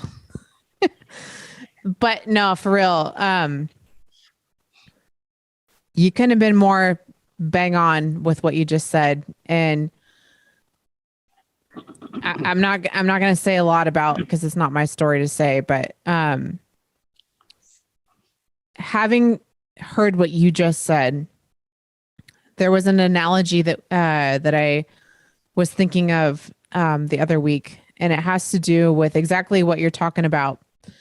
And when these things get brought up, it's like it's okay. So we'll take a hypothetical marriage. You know, two people, and one person is going into those places that you're speaking of, and that mirror gets brought up, and that the other partner holds up the mirror, and that's their shadow essentially, and that person attacks the mirror and shatters the mirror, instead of reflecting on it and seeing that what is inside that mirror is actually what is going on inside of that person. And so then it becomes an ad hominem attack, and they shatter that mirror. And that's the dangerous part of all of this. And it's a very fine line to walk, because it's hard, it's uncomfortable, and it's tricky. Well, I didn't know this, and you can tell people right now. We never do. You and I never talk about anything to do with anything like that. No, we don't. The communication we have between us is like what, we have a laugh. What you see is what you get. Yeah, like, I mean, me joking about you shoving your tits out there and stuff like that. That's just, only shits. that's as deep as it gets with us. I don't have a real insight into your parent, and I don't want to in my business, but it's like, it's funny that you noticed that too. And I've noticed, I think a lot of people are looking around at what we call normies, right? Are looking around perhaps and they're saying to themselves, who are these fuckers in my life? That's the impression I get. Yeah. And it's just, oh God, like I can't even tell you enough about how spot on that is with what you said. And it doesn't matter. Like, I'm not going to go into it, but it's that whole act of when the mirror is held up to you, you can either look into it and reflect, or you're going to shatter it. And then you're going to attack the person that is holding that mirror up to you. And that right there is the crux of the cookie. That's the crossroads. That's when things can go one way or the other. And so you gotta own your own shit, or the shit will own you. It's as simple as that. Yeah, and the last thing you ever want is for the shit to own you, because at that point you don't. It's very, very, very hard to come back from that. It's eternal. Yeah, it is. Yeah, it is eternal, and I think it can still be undone. But the amount of work that it would take, if it took, 10% of your energy to fix it when it's reflected back to you. If you don't do that and you shatter it instead, it's going to take 100% of your life force energy to undo that. And it's going to take a very fucking long time. Yeah. And right now it's like, it's happening. It's happening right here. It's happening right now. You're in real time. You're very wise beyond your years, Mrs. behind the Elizabeth Taylor sunglasses. Thank you. Thank you. Thank you. You got more sense at your age than I had at your age. But then I still fuck shit up all the time, always. Yeah. Well, a lot of that comes from being a mother. Like, I avoided the parenting thing so I'm still like a teenager in some ways, because I don't have to take care of someone, but like a child. But I think the parenting thing, that's when people talk about parenting is a gift. The maturity that you have is that gift. Yeah. And I really appreciate you saying that, because I do try, and I do know that I fuck up things a lot of the time, but that's okay. Like, I'm okay with admitting that and saying it out loud, because I hope it makes it okay for other people just to admit it and say it out loud. They fuck shit up too, but just be real, and just own it. And then when those moments come up of like real intense reflection, don't run away. Don't run away. As hard as it is, running away will be the worst thing you can do. The worst. And that's the last we'll say on that, on tonight's episode of Dr. Phil and Strange. Yeah, Dr. Phil and Strange. All right. All right. Okay, here we go. My phone's going to freak out. Okay. Where do tourists disappear without a trace in the mountains? Of course, the mountains have always been considered a rather dangerous place. But it's not just about the risk of falling off a steep cliff, falling under a landslide, or, say, becoming a victim of wild animals. There are many cases related to the mysterious disappearances of people in the mountains, and not in every case, at least, the remains are found.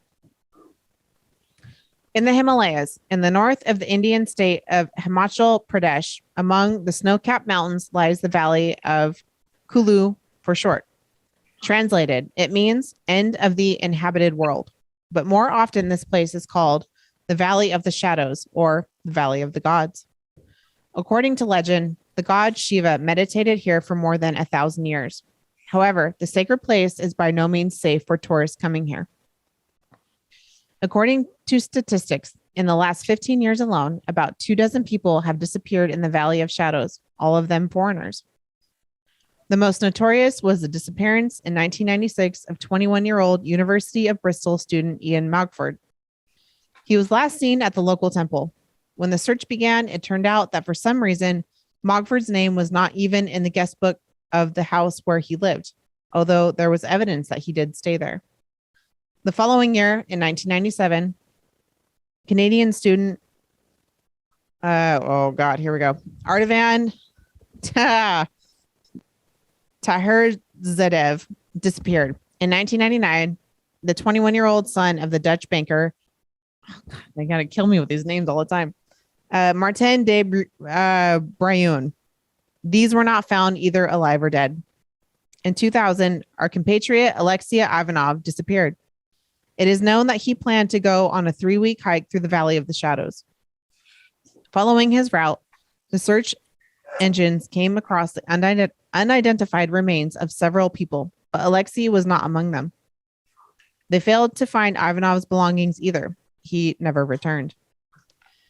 In April 2019, Kat Hamanatre, 68, from Seattle, Washington, traveled with her husband and daughter to San Felipe, Baja California, on the California-Mexico border, planning to visit the famous Devil's Canyon in the Sierra de San Pedro.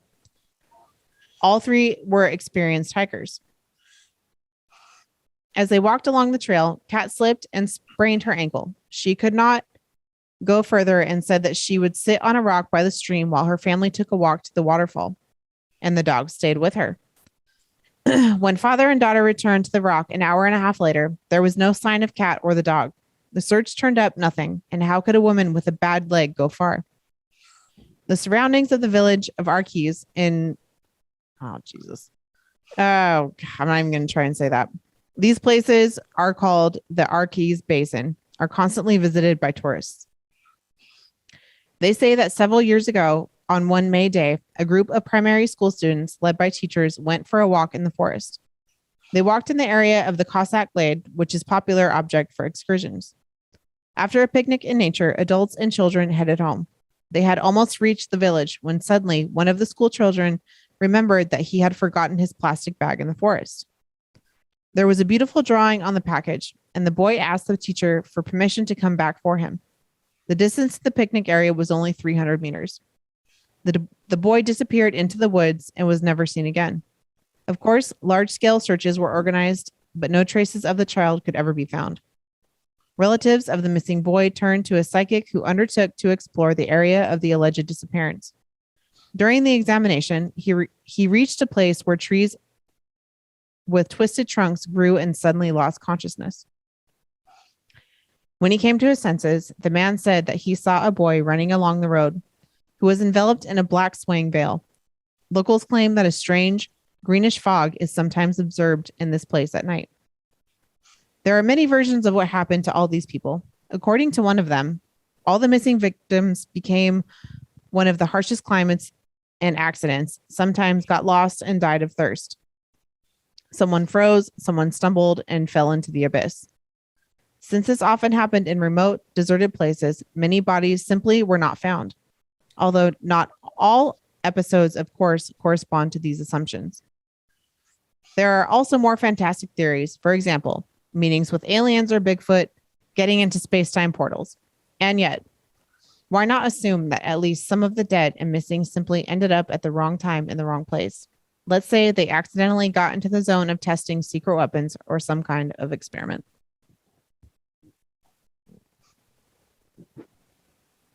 Yeah, this one is what I was making that segue into earlier about what you were talking about, Thomas, last year with the Blair Witch thing, of the idea of the living woods that draw somebody in.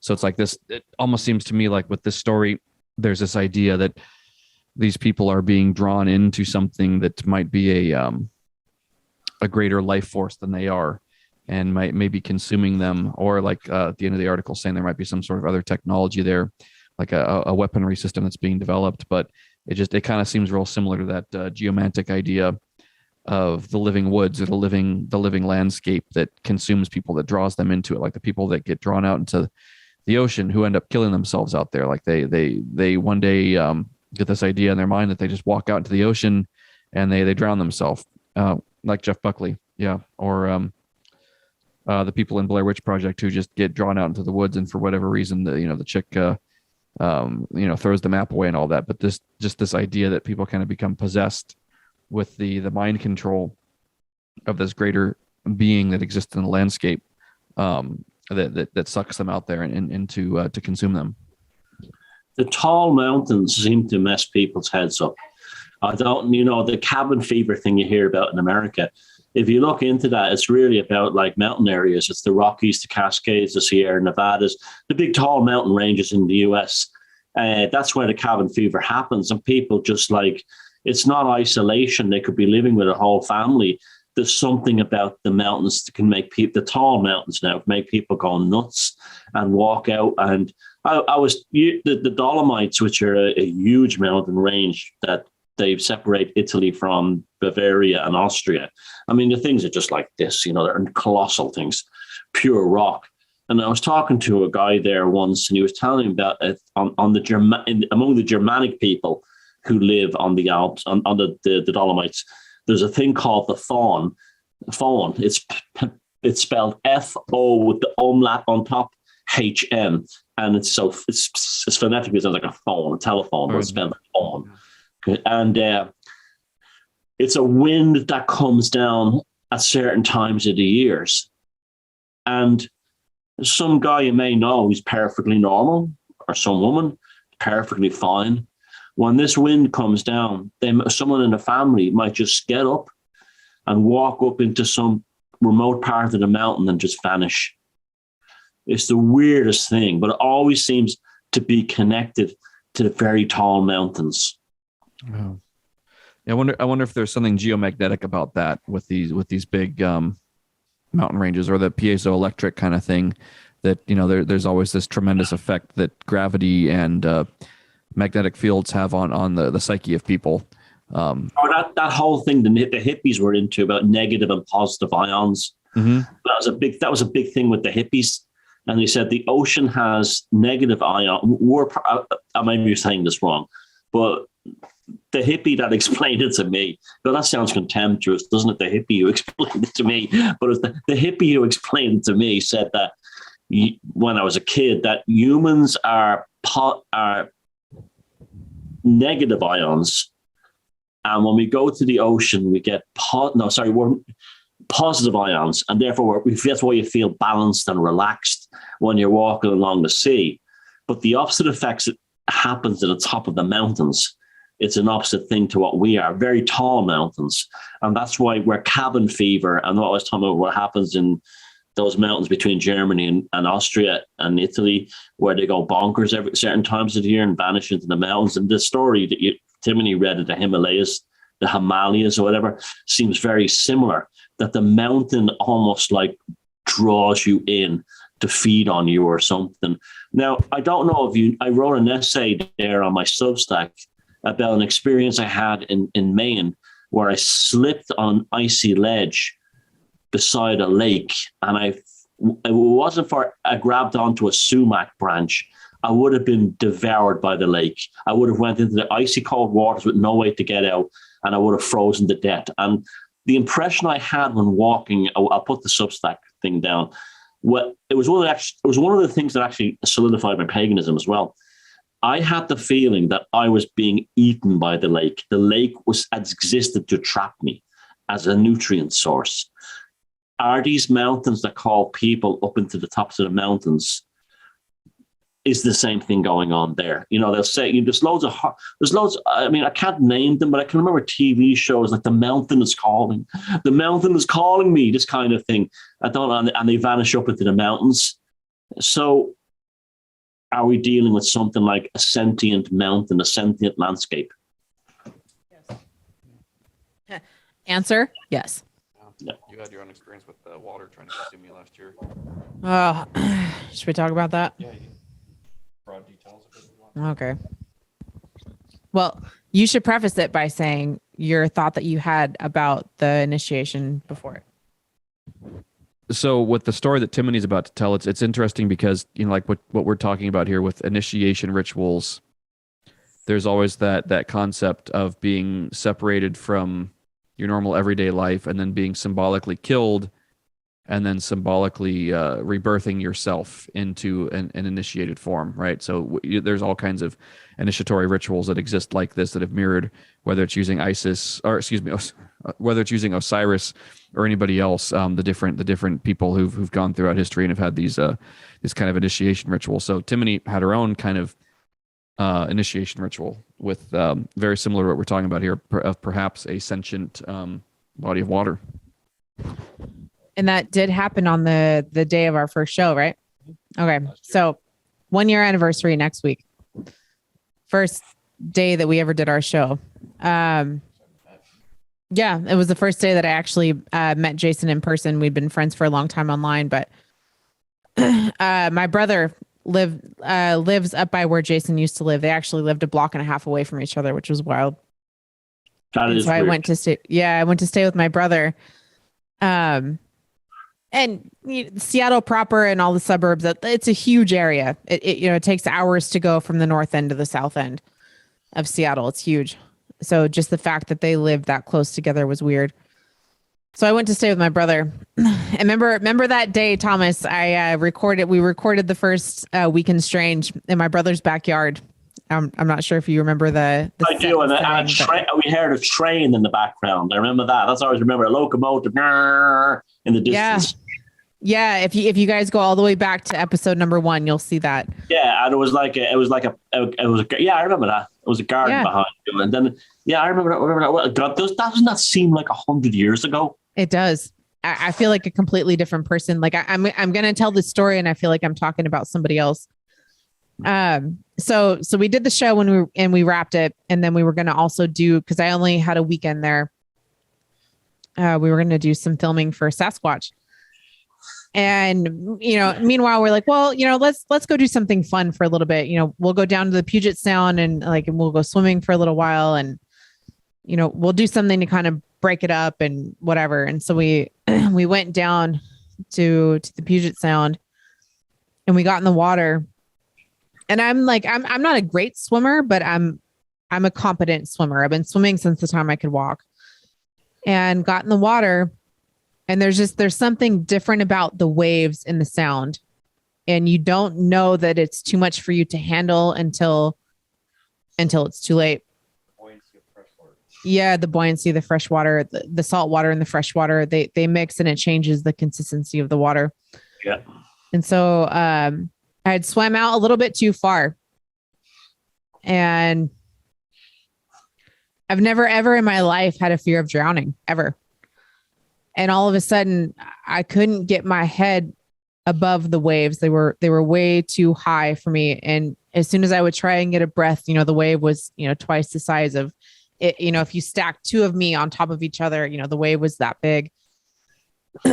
And I just, the last thing that I really remember was I could see the people on the shore looking out, and they were panicked, which was weird to me because they were panicking over me, and I didn't and that was just very fucking strange to me, because I was sort of I don't know if it was dissociated or what it was, but I was going down. I was very, very, very fucking close to drowning. I couldn't catch a breath every time, whatever. And I just remember seeing the looks on the faces of the people on the shore of holy fuck, this chick's out there and she's about to not come back. And this, mind you, this is the first fucking day Jason and I ever hung out. And I'm out here about to die in the ocean. And he just fucking jumped in, and that was it. And he was like, well, you can't really die today because we just did a show and we have a lot more of them we have to do. So you can't go and drown. And it fucking would be the week in Strange if that had happened. I know. But baptism, yeah. Baptism and rebirth. I remember something. I read something or saw something about. Remember the singer Cat Stevens? He has a Muslim name now, but he had an experience like that where he'd been dumped from his record company. His marriage had fallen apart, and he felt like he was finished as a pop star, and he was swimming somewhere, and something very similar happened, and he thought he was dead. And he said at the moment that he thought he was screwed, he realized that the God and the universe and all that stuff is real and exists. And it was just this incredible magical moment for him. Now, he resolved that in Islam, but it was still the same kind of thing, Yeah, it was so interesting. I was talking to someone, and I literally just blew this person off and had to go get Timony out of the water. And it was just literally, I remember seeing her disappear under the water and then taking that first gasp of air after her coming out of the water. And just that I didn't know this. Yeah, we haven't told anybody until now. So now it's public. But this was just, so there you go, women. He's not bothering with fucking apps anymore. Jason is there. He'll rescue you from drowning. Yeah. And it was as if the water was pulling Timony in, this story. It was she was getting pulled out farther. That was the other thing too. She didn't the riptide or whatever it is was pulling her out farther. And there's a drop off at this beach there in the Sound. So it's there's the beach and there's rocks, and it just drops off like this. So she ended up out there in the area where it dropped off, and it's just pulling her out farther. So it was scary. It was horrifying. It was And it's funny. It's very similar to the experience that I had.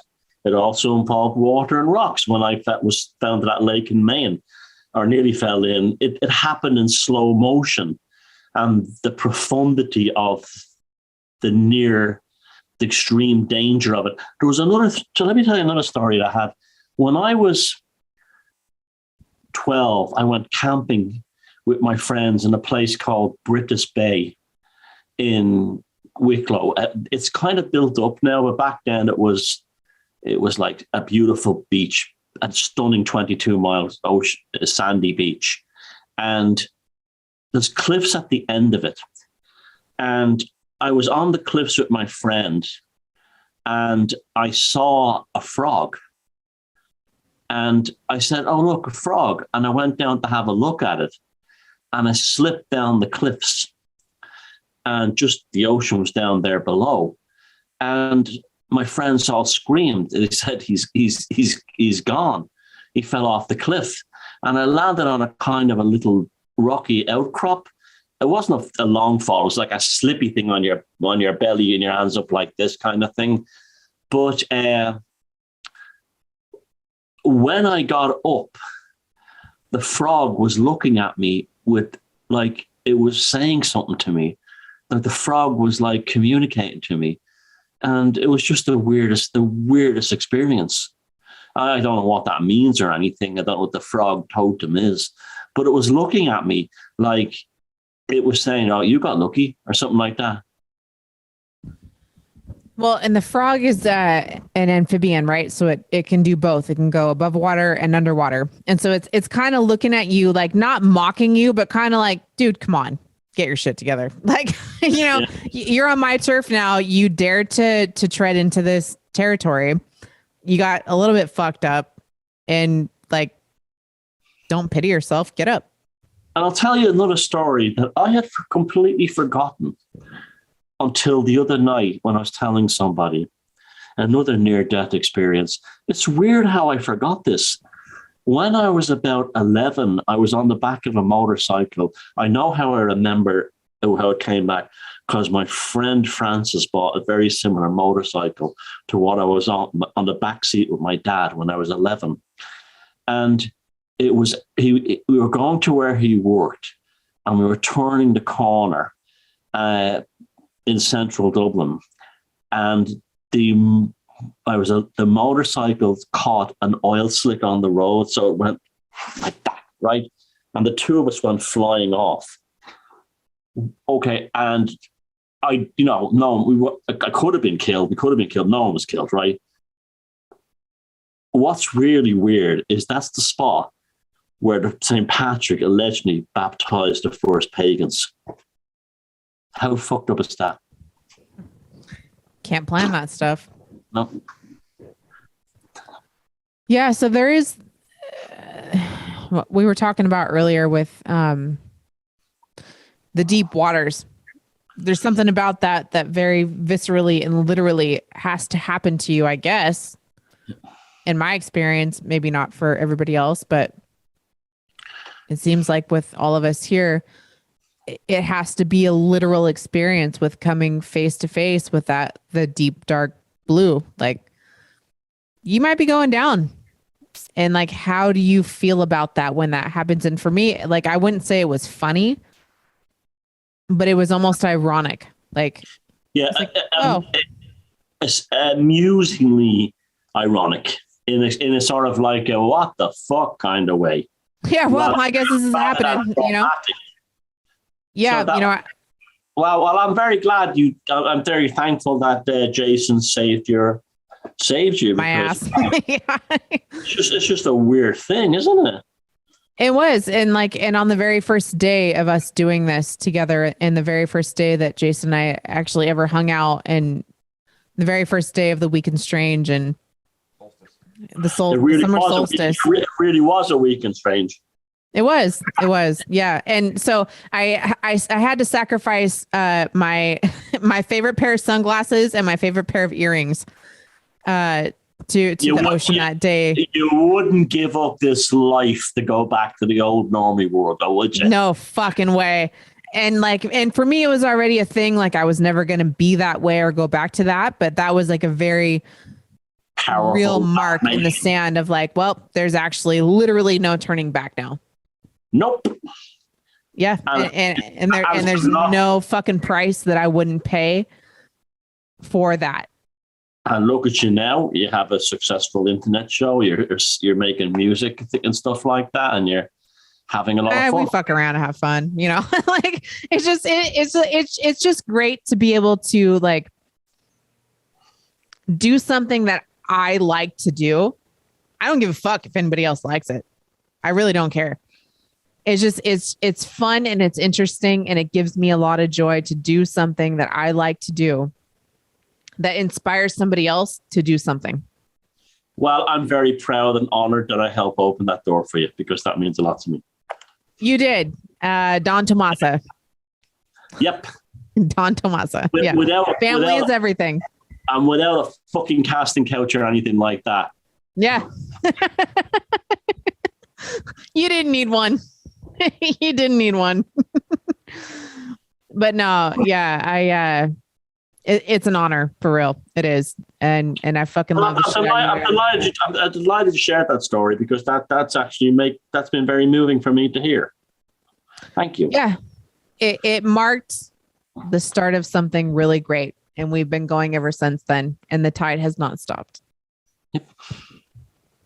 And then what's amazing too is that you were talking about the music thing, and we sent you that video, Thomas, and posted it of just a little jam session down here in this room, and there was this incredible light phenomena that occurred while Timony was doing something with her arms, and I was playing drums behind her, and that it looks like one of the edits that you do in the videos that we do, whether it's Libre Velocity or any of the other films, it looks like one of the overlays that gets used, and I swear, you know, I didn't do any on anything on myself. Like, we did not do any editing to that video, and it's not her vape. It's not that cloud from the vape.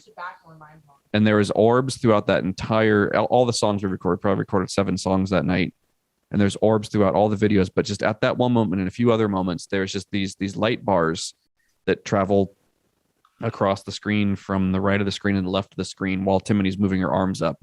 So there's this tremendous magical charge that was physically visible, and everybody can go check it out. It's on both of our Facebook pages from like a week ago.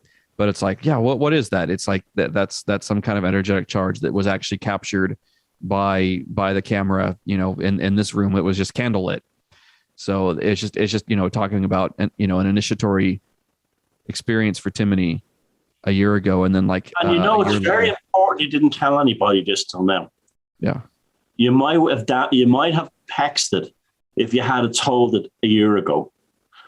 It had to have the experience had to have proven itself. Oh, and it's been proven. Yeah. In order to bring it to fruition now. You know what I'm saying? All the ordeals. It's just where like, if you had to come on, I almost died. I was fucking drowned out. You had to like try to. There's tremendous power in shutting your fucking mouth. Yeah, and then all the ordeals that ensued after that we won't even get into. But yeah, so it's like it's the next octave now. It's been a year there, and it's like I want to say that this light phenomena, it's like, okay, the octave had been reached, the harmonic has doubled. So there's just something interesting. Everybody check that out. It's on my page, it's on her page. We didn't post it in the group or anything because it doesn't really have anything to do with the Fortean stuff. But I guess it is Fortean actually. Yeah, well, it's very Fortean. Yeah. Tina made a video today about what happens when the shit hits the fan, and the message was, we'll all just go back to being who we were meant to be. And that's really what it's about. I mean, it's the path to being authentic is just being who you are, warts and all. And I think that was like, I think when we have moments like that, I think, Timothy, you posted something recently from a few years ago, like where you said, I'd love to be a paranormal investigator or something like that. And now you are. Yep. Yeah, it was something like I'm ready to quit my job and start a full-time career as a paranormal investigator. And then the caption that I followed that up with a year later was, "That's how magic's done." Yeah, I mean, you see, the unfoldment is always poetic. It is, and it's never exactly what you think it's going to be, but it's that thing of when your mind, and this sounds so cliched, but you have to really fucking feel it.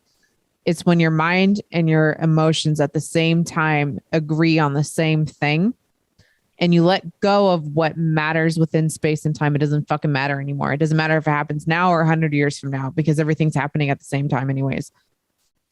Well, that's great. That makes fucking unfolds. That what you're talking about, what happened, it makes me realize now why I created Beyond Room 313 channel before I even had you guys on board. It was ready for something like that to happen. Yeah.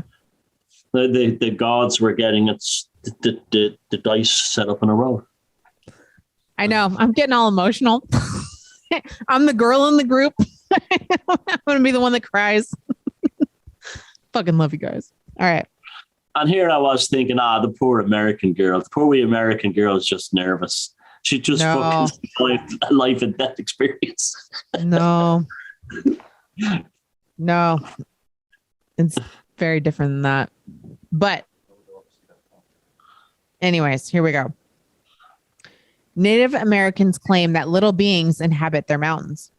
For decades, the legends of small statured creatures living in caves or mountains have been present in different cultures, especially in the American one. The Native Americans were sure that the Pryor Mountains were home to some of them. The Pryor Mountains are a mountain range in Carbon and Bighorn counties in Montana and Bighorn, a county of Wyoming. They are located on the Crow Indian Reservation and the Cussler National Forest. A portion of them are on private land. Most Native American peoples have enigmatic stories about a mysterious race known as Little People. These beings lived in forests, caves or mountains, and near large bodies of water, such as the Great Lakes. The legends of the Little People speak of beings ranging from 40 centimeters in height. Some tribes refer to them as mythological beings, similar to fairies and goblins. These stories were widely known among the natives, long before European settlers arrived in North America. This rules out any resemblance to goblins, which some scholars suggest. According to the Indians of Wyoming, the Nemagar were very small and violent people who should be avoided at all costs. Their presence was believed to be distractions to cause harm. Some considered them gods. In fact, certain tribes claimed that they lived in neighboring caves, which were never explored so as not to disturb them. The Cherokee, on the other hand, referred to the Yunwe to Sunday, a race of the Little People who did not usually show themselves to the people. It is believed that these beings had magical abilities and could help or harm people depending on how they were treated. The Catawba of South Carolina had myths about the spirit realm that reflects their own and Christian traditions. They believed in the Yashuri, or tiny wild people, who resided in the forests. Within the mythology of the Native Americans, the Pukwudgies, the humanoid creatures with a gray face and enormous ears, also stand out. This legend spreads throughout the northeastern United States, southeastern Canada, and the Great Lakes region. That's interesting. You mentioned the Catawba. I think it was the last show, or maybe it was something in the group message we were talking about when I lived in South Carolina, but it's the Catawba people that were there at Fort Jackson. Yeah, this was in the group message. That there are certain places on Fort Jackson where you're not allowed to dig or not allowed to even go because they're allegedly Native American burial grounds there. And I was going off on a tangent thinking that there might be some previous extant artifacts from a previous civilization there. But anyway, this idea though of these little people, it's a lot like the fairy folklore stuff, Thomas, as you talk about so much on the shows, that there's these other entities that exist halfway between this realm and their own realm, and these stories, they're everywhere. So there's a video I was just looking for. I can't find it. I love that picture that I've seen it before, that he used to illustrate the story of the wee fellow with the knapsack and his pointy hat looking at the dog. It's just something really adorable about that, like the hiking gnome or something, but encountering danger in a dog. But there's a video out there from about 11 years ago, and I'm absolutely convinced it's real. It's a bunch of young guys in some neighborhood in Brazil, and they're talking in Portuguese. And one of them says something, and he points his camera or his phone towards an alleyway. And down the alleyway is a little leprechaun type creature. And they're going, from what I could tell in Portuguese, I thought they were saying something, oh, look, a monkey. And then it walked forward like this and looked at them. And it was a little man. And they all went, you could hear them all screaming, oh shit, in Portuguese and stuff like that. That they were seeing this thing. And that video is legit. That I don't care what anyone says. It was not CGI. It was poor quality. And what struck me about the little fella when he walked towards them is he had this sense of defiance about him. He walked towards him like this, like the shoulders up, like he was ready for a fight, this kind of thing. And someone can dig it up. It was like the video was called Leprechaun Appears in Brazil or Gnome Appears in Brazil. And it's from about 11 or 12 years ago. It is, if it's not legit, it's absolutely amazing. That's interesting. You said that was in Portugal? Brazil, but they speak Portuguese. Brazil. Yeah. And they were speaking Portuguese. Okay. Well, yeah, I've never seen that. Never heard of that either. Hopefully someone can find it. It's amazing. And it's also what makes it amazing is the reaction of the young guys. That's not fake. It's real. They start freaking out. They're like young lads hanging out the corner, probably like drinking and stuff like that. And they see this thing. And they think I think from what I could gather, when someone says monkey or something like that, but it's not. It comes out and it's wearing clothes with a little pointy hat and it's defiant like this. It's defiant. Yeah, what the fuck? Yeah, and that's what they do. They scream and they go nuts. And that was a real reaction. It wasn't fake. Yeah, I feel like in some of those videos, and the technology is so good, sometimes you just can't tell if something is CGI'd or if it's real. But it's the same thing as read a person by the company that they keep. Read a video by the reactions that are happening around that. How real is that? Like, is there emotion in it? Is it spontaneous? But also the way the things had a defined stance. That's not something you associate in sort of like if you were doing a CGI of a little fella like that, Did you see it? Sorry, go ahead. And that's what did it for the plus the reaction of the guys. Its behavior was like, come on, get a piece of me, that kind of thing. Did you see the video? It's been circulating. It's actually even showed up in our local news here. I want to say Coast to Coast was the first one to broadly publish it, but it happened out of Amarillo, Texas. And there was a video captured at the zoo there. And it's an image of an upright canine looking being that is walking. I don't know if it's I don't know if it's inside or outside of the zoo's fences, but it has circulated so far and wide, like it has even made it to our local news and local news.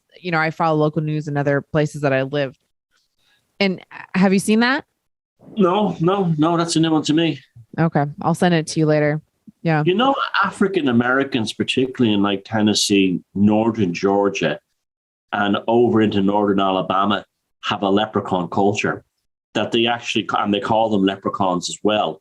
I don't know, maybe they came down the Appalachian Trail or something, but they actually have African Americans in that part of the US have a leprechaun culture, like of a little fella who lives around the area, and they call them leprechauns. That's what they call them. And they often have flaps and sightings of them. And they're often reported on TV news that people say they see them all over the place. The Irish are probably going to hate me for this, but my favorite movie ever my very first favorite movie ever was Darby O'Gill and the Little People and Sean Connery. And that was my first crush ever. That is a beautiful film. There's nothing wrong with that. It is. The mountain I've been shit on by other Irish people who say, that's don't listen to those wankers. The mountain Knocknashee is just over here. I can see it from my front door, the Hill of the Fairies. And that film is fantastic. It's like that movie changed my life. I mean, it was obviously out for a long time before I was even born, but I watched that. Pure entertainment, yeah. And, that's what started it for me. Yeah, that's one of Disney's best ever movies. When the Banshee comes at the end and the headless horseman riding the carriage. How could you have any problem? Don't listen to those idiots. How could you have any problem with that? That is fantastic entertainment. And the music. And so well done. All the little fellas all dancing and everything. And then that was Sean Connery's. His breakout role. Sean Connery has a weird movie history in Ireland. He made 2 feature movies in Ireland, right? Darby O'Gill and the Little People and Zardos. They actually filmed Darby O'Gill in Santa Barbara. Really? Yes. Yeah, but that's and Zardos. 2 extremes you could not, but both. It's just weird. There's 2 famous there's 2 Irish films basically, right?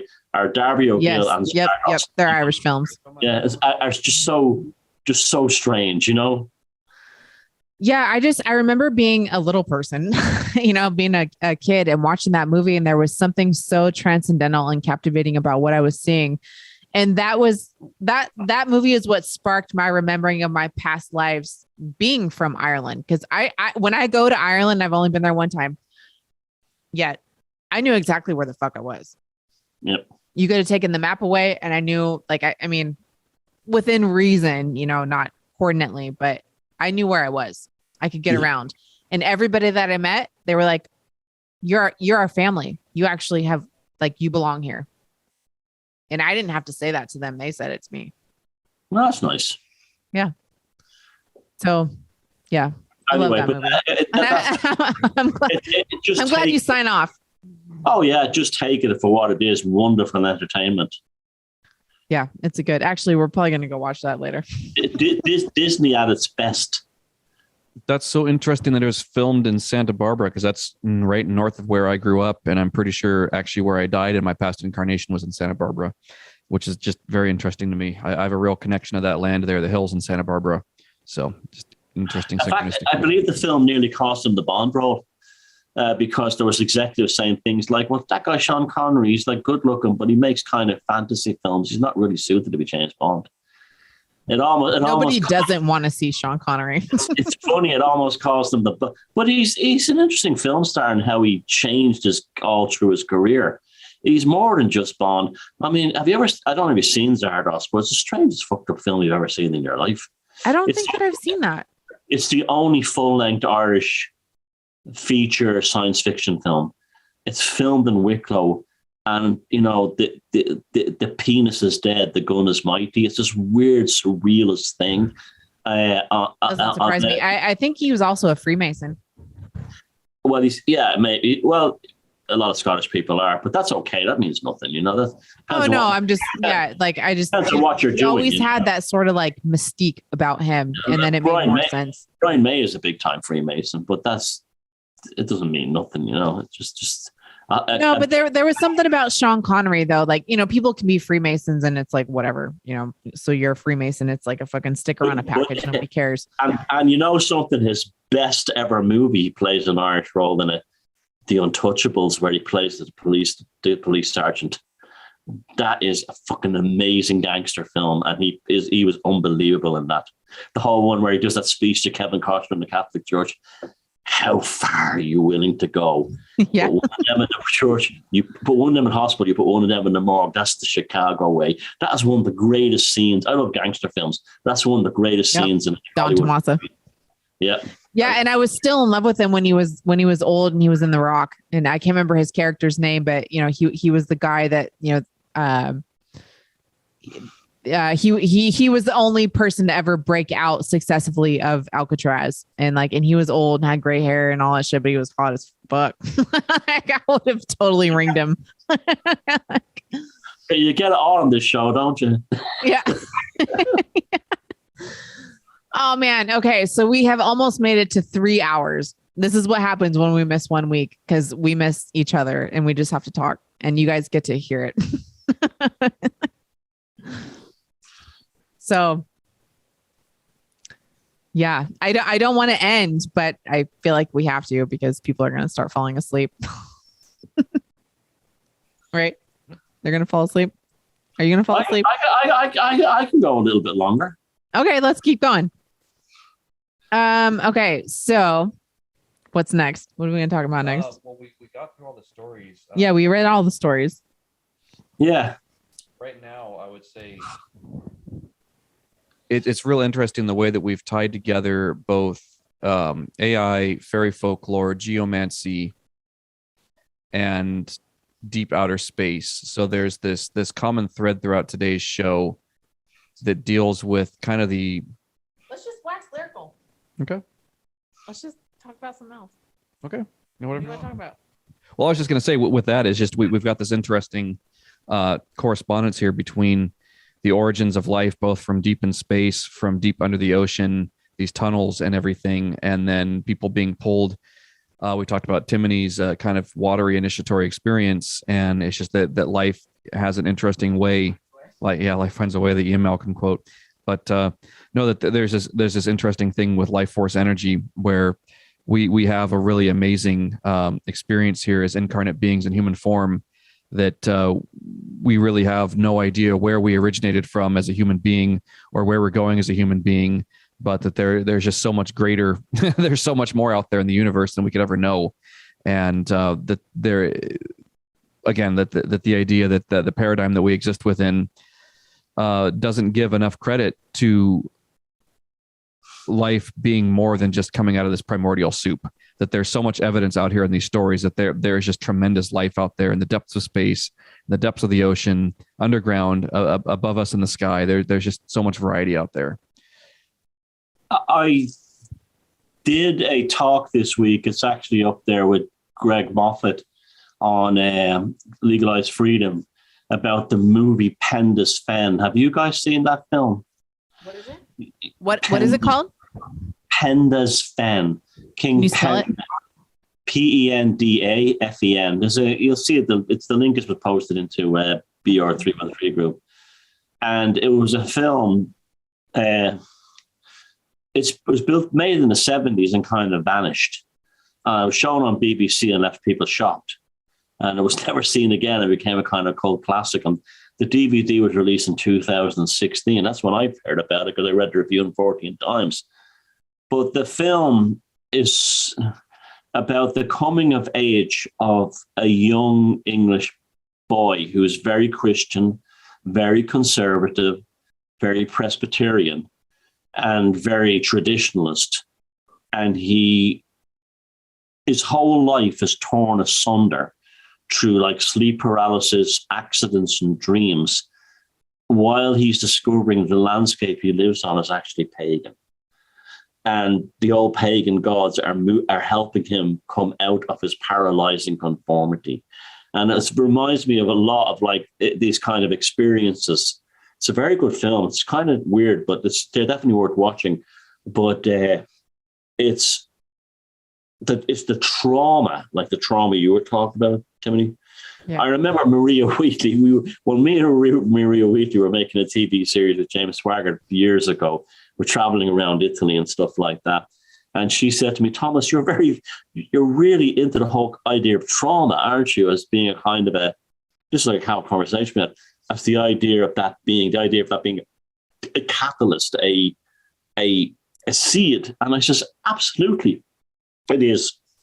If you look at all the developments you've had in your life, they are a result of traumatic experiences, because it's almost like you were reborn every time it happened. And societies are the same way too. You think of Atlantis and stuff like that. But like I was reminded of that so much tonight, is that the whole thing of the traumatic threshold crossing, I'd kind of forgotten and neglected in my work until you mentioned that story tonight, Timothy. That's kind of like resurrected this idea inside my head again.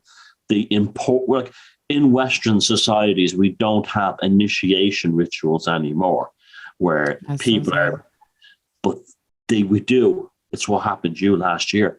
That's our initiation rituals. Yeah, and that's the thing is like you have to look out. We don't, unfortunately, we don't in our societies anymore have ceremonial rituals that mark different phases in your growth. So you get once you step onto the path consciously, knowingly, and willingly, and you say, "Yep, I'm going to do that." And I know it's going to fucking hurt and it's going to fuck me up and it's going to be really weird. And there's going to be a lot of things that are going to happen to me that I don't understand. You just say yes to all of it. Cool. Yep. I sign off. That's going to happen. Yeah. Those initiations happen of themselves.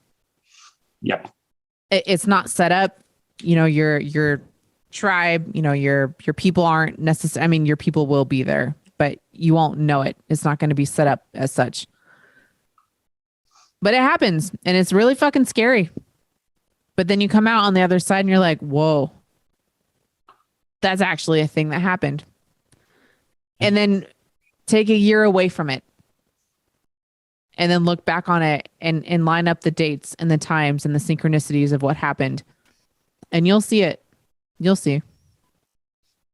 You'll see.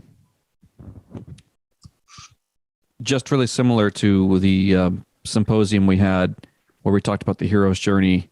Was that about a week and a half ago? Yeah, with Seafro O'Donovan. Yeah.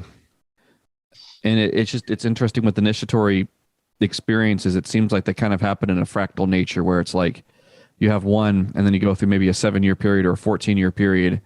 And then you have another one, another initiatory experience. It's kind of a higher harmonic or a similar harmonic to one that had happened before. So it's like, for me, it's like my first big, one of my major initiatory experiences was going through Marine Corps recruit training. And it's like, that is very much a ceremonial ritual initiation. Yeah. Where it's like, it's anybody who's ever been in the military, especially the Marine Corps or even the Navy in particular, you make tremendous, really, really great ceremonial magicians because you're used to ceremony already. You're used to that kind of way of doing things. So it's like that kind of ceremonial initiation. And then it's like, after having been out of the military for a number of years now, it's like I'm finding myself in situations again where I'm having an initiatory experience that's a similar harmonic to that, but just a totally different set and setting to it, where it's like I've gone through so much change and everything from that point, and now it's like I'm going into the next higher octave of my life. Just like we were talking about earlier, where it's been a year, so it's safe to talk about Timony's near drowning experience. So it's because it's like she's on, if you want to say the next octave of her initiatory experience, where that one's been complete. That cycle's complete. Now the next cycle has already begun. Right? Nobody can fuck with that previous cycle. So it's like I've just found for me, like I went through Marine Corps boot camp when I was 23, about to turn 24, maybe had just turned 24, but now here I am 36. And I'm having such similar harmonics in my life to the way things were right before I had joined the Marine Corps, or right as I was joining the Marine Corps. So it's like these heroes' journeys, they're real, but they also, it's like you go through one circle of it and then you come back and it's like it's a spiral. You continue to have the same journey, but you're going up an octave in the spiral, hopefully not down an octave in the spiral, falling off the path. Right. So it's just finding similar themes and similar characters, archetypes playing those roles in life that were there at the previous initiatory experience and being at the threshold, the event horizon of the next initiatory experience, which is, a higher harmonic of it. And, there's more growth that comes from it. So that's where I am. And the things that you find that you're going to purge along the way, that, things that have been baggage for you, the collective you, you find some way to have a conversation about it. And then you realize I can just drop that off. I don't need to carry that anymore. And it's such a wild experience. Like this whole experience right now, just being on camera with Thomas, who's like, I've followed Thomas for years. Right. Like, and now I'd say we're very close personal friends at this point. If you would have told me even 2 years ago, I would have laughed in your face and been like, you're fucking full of shit. There's no way. Nobody gives a fuck about what I have to say or what I've gone through. Like, and I know the things that I've gone through are meaningful for me. But now, like, I get to share these things, and sometimes it's a little scary because I don't know if I should share them. But when I do, I feel really energized by that experience of getting to share that stuff. And like, and I'm nobody still to this day. I'm fucking nobody. Nobody gives a fuck. I don't remember when I met either you or Jason. Like, I know that's not unusual because I deal with thousands of people, but I have no memory of actually, it's like you two have always been in my life. It's the weirdest shit. I have no memory of the day like I met Jason or the day I met you. Like, just, you always seem to have been there. It's just so strange. Yeah, like I have memory of, like, I know when I found you because it was such a big pivotal moment in my life, but it's not really marked as in the way of like, okay, so now, you know, me and Thomas are friends and now we're, you know, like this, it's going to go this way. It's going to go that way. Like, I just remember when I found your information because it changed my life so much. And I told you this before, in our own conversations, but listening to your Vons about magic. And I remember standing outside in my backyard and I was planting flowers and things were just not great for me at the time. I knew stuff needed to change. And there was this moment that happened when I was listening to your Von about magic. It was that 4-part series. And I was putting seeds in the ground. And like, you know, when you watch a movie and they do that really cool effect where like time stops and then it runs backwards. It was like that. And I knew that right then and there, things changed. And in the way that time works in the fabric of reality, like it doesn't happen right then in front of your face. But I knew right then and there that something had changed for me. And I didn't know that we were going to be like really good friends and we were going to have a show and like, you know, fucking Beyond 313 was going to be a thing. And Jason I had none of that. I didn't know any of that. I just knew that then, right then and there, something had changed and it was planted into the fabric of reality. And I did it on purpose. Yeah. It's you just, in life is just unbelievable, isn't it? Like when you're thinking about it, things like that. And how I came up with BR313 was that I was in Germany making a film, and the hotel room in Hanover where I was staying was room 313. And after kind of an average day, literally in front of my hotel room is the infamous market church that has the inverted pentagram on the spire looking right at me, right? And the room filled with this unbelievable bright light that was just, it was like an arc light. And I thought, okay, you've had a rough day. You know, you're tired probably. That was whatever that was. And I hadn't drinking or you know, anyone who knows me, I don't really drink that much anyway. And I lay down on the bed and it was the first time in my life I ever levitated. I levitated all night long. I kept having levitations off the bed. Mm-hmm. And I left that room and I said, from now on, beyond room 313, beyond the experience in room 313, my life will be different. Yeah. And that was you opened the gate for, I wouldn't say you opened the gate for us, right? Because we had to do our own work to be able to be those people that would be like, okay, like me, just asking like, hey, can I help? And you guys were like, well, okay. Like, you know, like you got to have the fucking courage to ask those questions. Like you opened the gate, but I'm getting incoherent even talking about it. No, but what that experience although I'd had lots of magical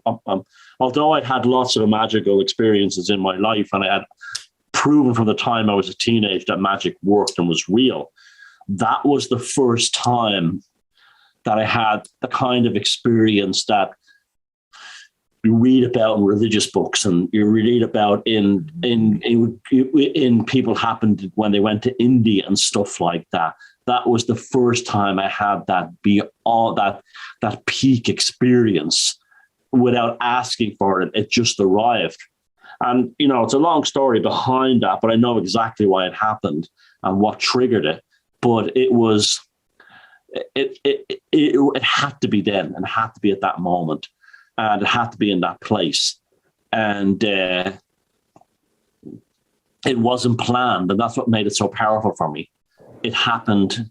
The gods actually moved, and it was actually a result of coming to terms with the fact that I'd come across a place that I became to realize was probably a temple of Lucifer, the pagan Lucifer, and also his sister Diana.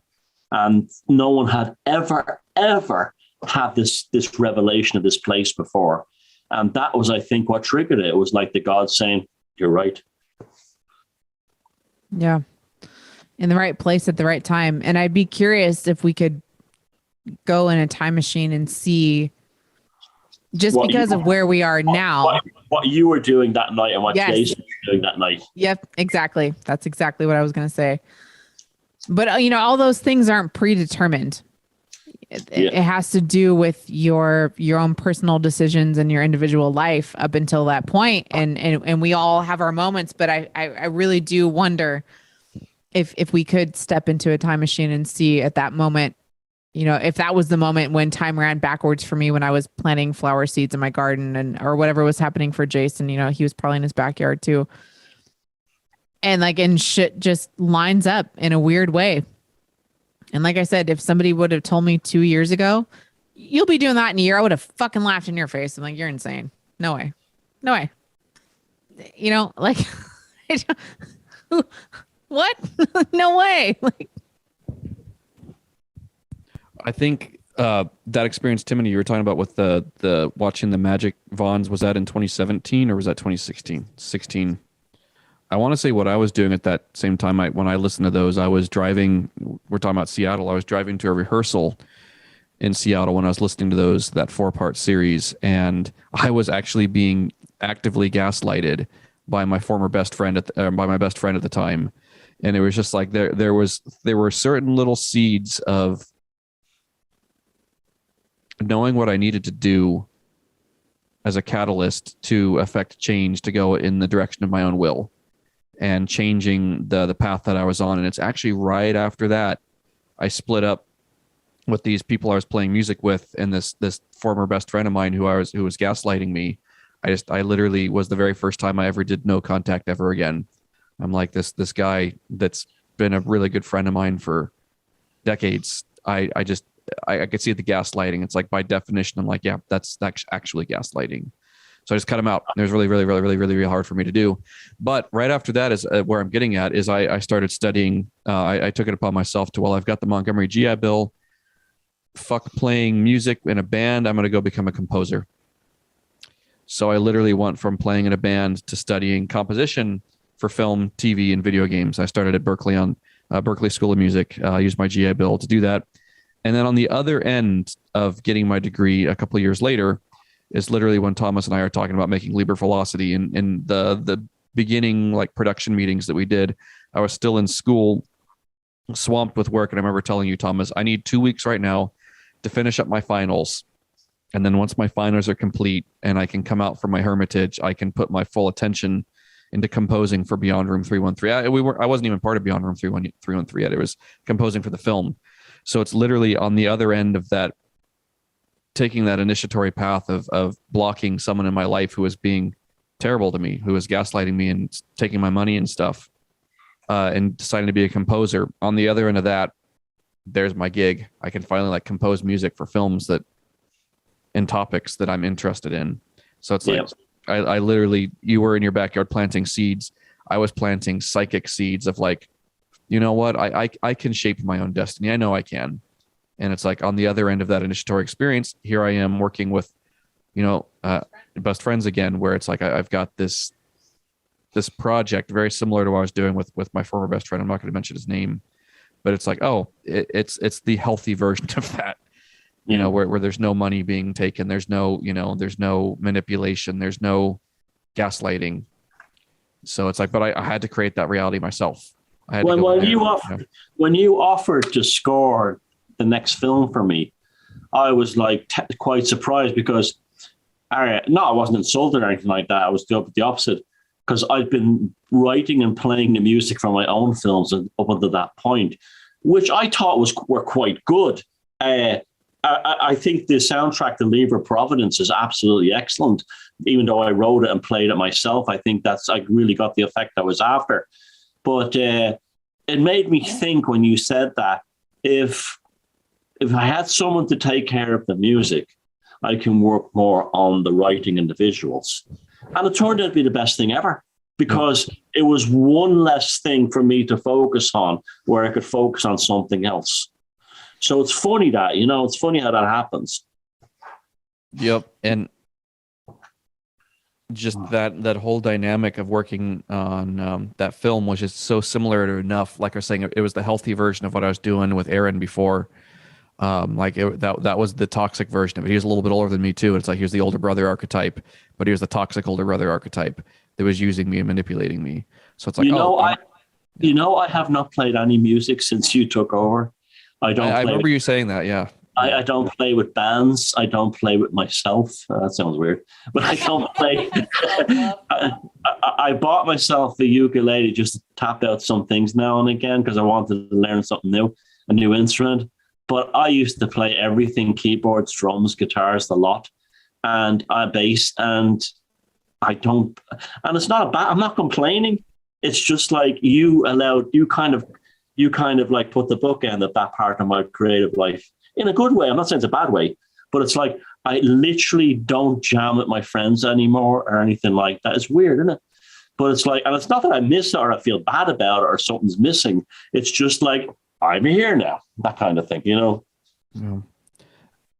I hadn't played any music. I mean, yeah, I composed the score and I keyboarded it in and everything. I composed the music for the films we do, but I hadn't jammed, played drums with anyone until Timony.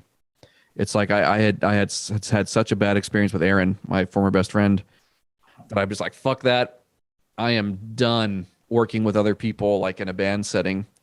And it's just like Timony and I started just jamming here recently once I got my stuff into the house. And it's just like, again, it's like, oh, I've got this whole other like part of my magical self that I had mothballed, because it's like I needed to become the hermit and like go in and do some healing. And that 3 years that I was in school there, from after I listened, 3 or 4 years that I was there after I listened to that Vaughn, from no contact ever again with Aaron, and then coming out on the other end of it and working on a film. It's like I needed to go through that transformative thing. And again, like we're talking about initiations, it's like, yeah, that's a big ass long initiation to go through. And on the other end of it, it's like what was left is all of that was burnt away, and just my creative influence that I can contribute to a collaborative project. Like, yeah, I can make shit on my own, but there's a difference between sitting around and doing it all yourself. It's like you're talking about sitting there and playing with yourself. It's like the same thing. Like, it's one thing to sit there and play music with yourself or whatever, but it's another thing to get out there and do that with other people, and the collaborative effort of making something with another person, with a team. And there's another weird thing. I have always been a guitar player. Yet the two pieces of music the one piece of music I'm probably be remembered for is the VON theme, which is played on the Yamaha synthesizer. Right? And that was just done in 20 minutes, as I wanted to news a kind of a tension thing. And that's like, everyone says to me, that's iconic, that piece of music, blah, blah, blah, blah, blah. And the lever of velocity thing, if that was the last piece of music I've ever written, I'll be happy that dissonant ding, ding, ding, ding, ding, ding, ding on the piano. And it was like, Jesus, that couldn't have been more perfect. It sounds like a Lovecraft soul or something being played out. And it was like, I'm happy now. I've done it. That's over. We move on to somewhere else. Just as in, I don't think I've made anything that's had the quality of what I did in the first sketch for Liber Velocity. With all the strange vocal stuff. No, the stuff you're doing when the Atlantis film comes out, you're back. But for me personally, yeah, I have to say, that is your finest moment to date. Shut up, Jason. You set the bar too high for yourself very early on. Because when you first played the opening, I said, this guy's a fucking genius. You set the bar too high. But there's been nothing wrong in between. But God. Did you hear the music from Sasquatch? No, shut up. There's nothing wrong with that. There's nothing wrong with that. You're actually back now with the Atlantis stuff.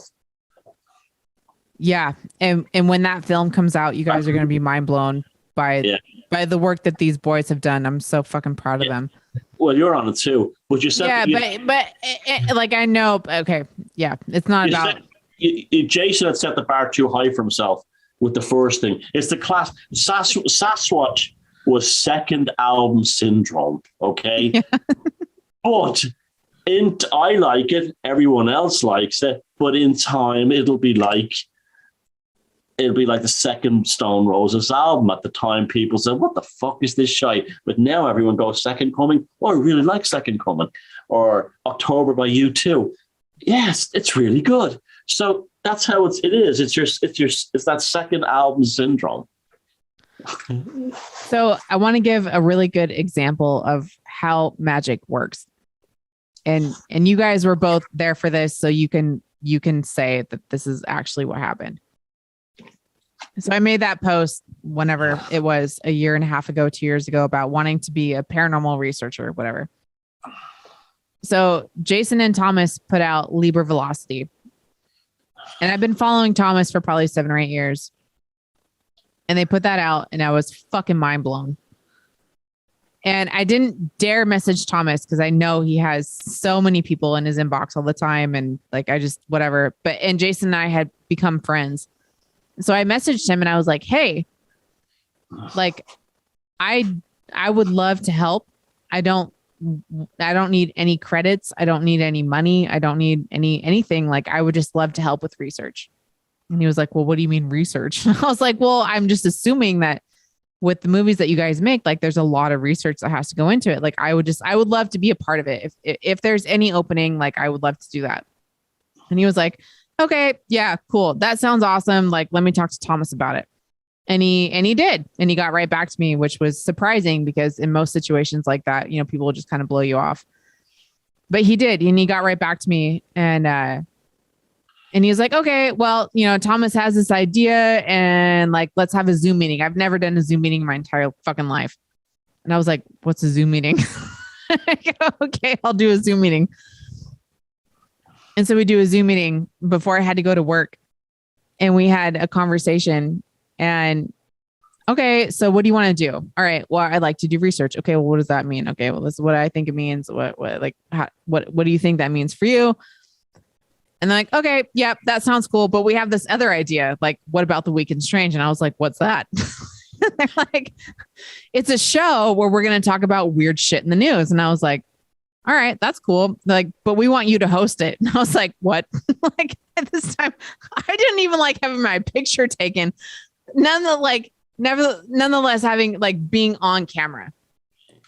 And I'm like, in my mind is like, no, we can't do that. Like, no, we're not good looking enough. We're not like, we can't do it. We're not funny enough. We're not like all this fucking bullshit. Right. But then the other part of my mind was like, shut up and say yes.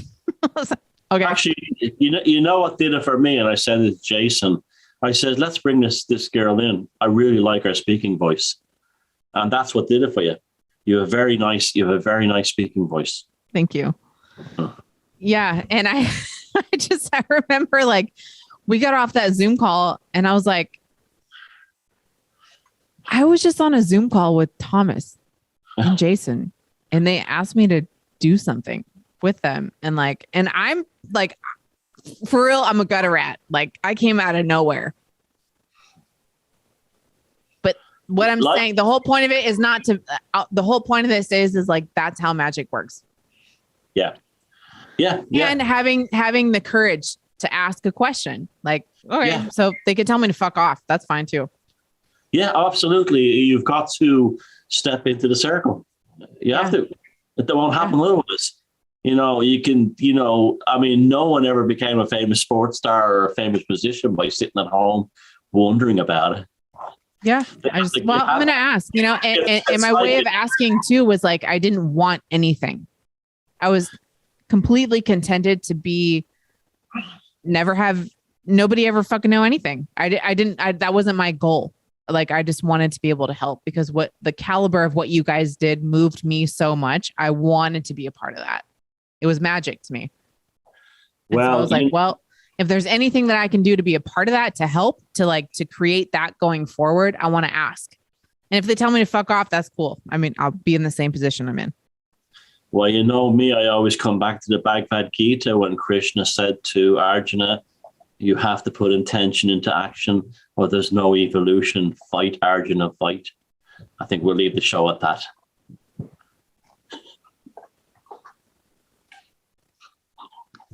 Love you guys. See you next week.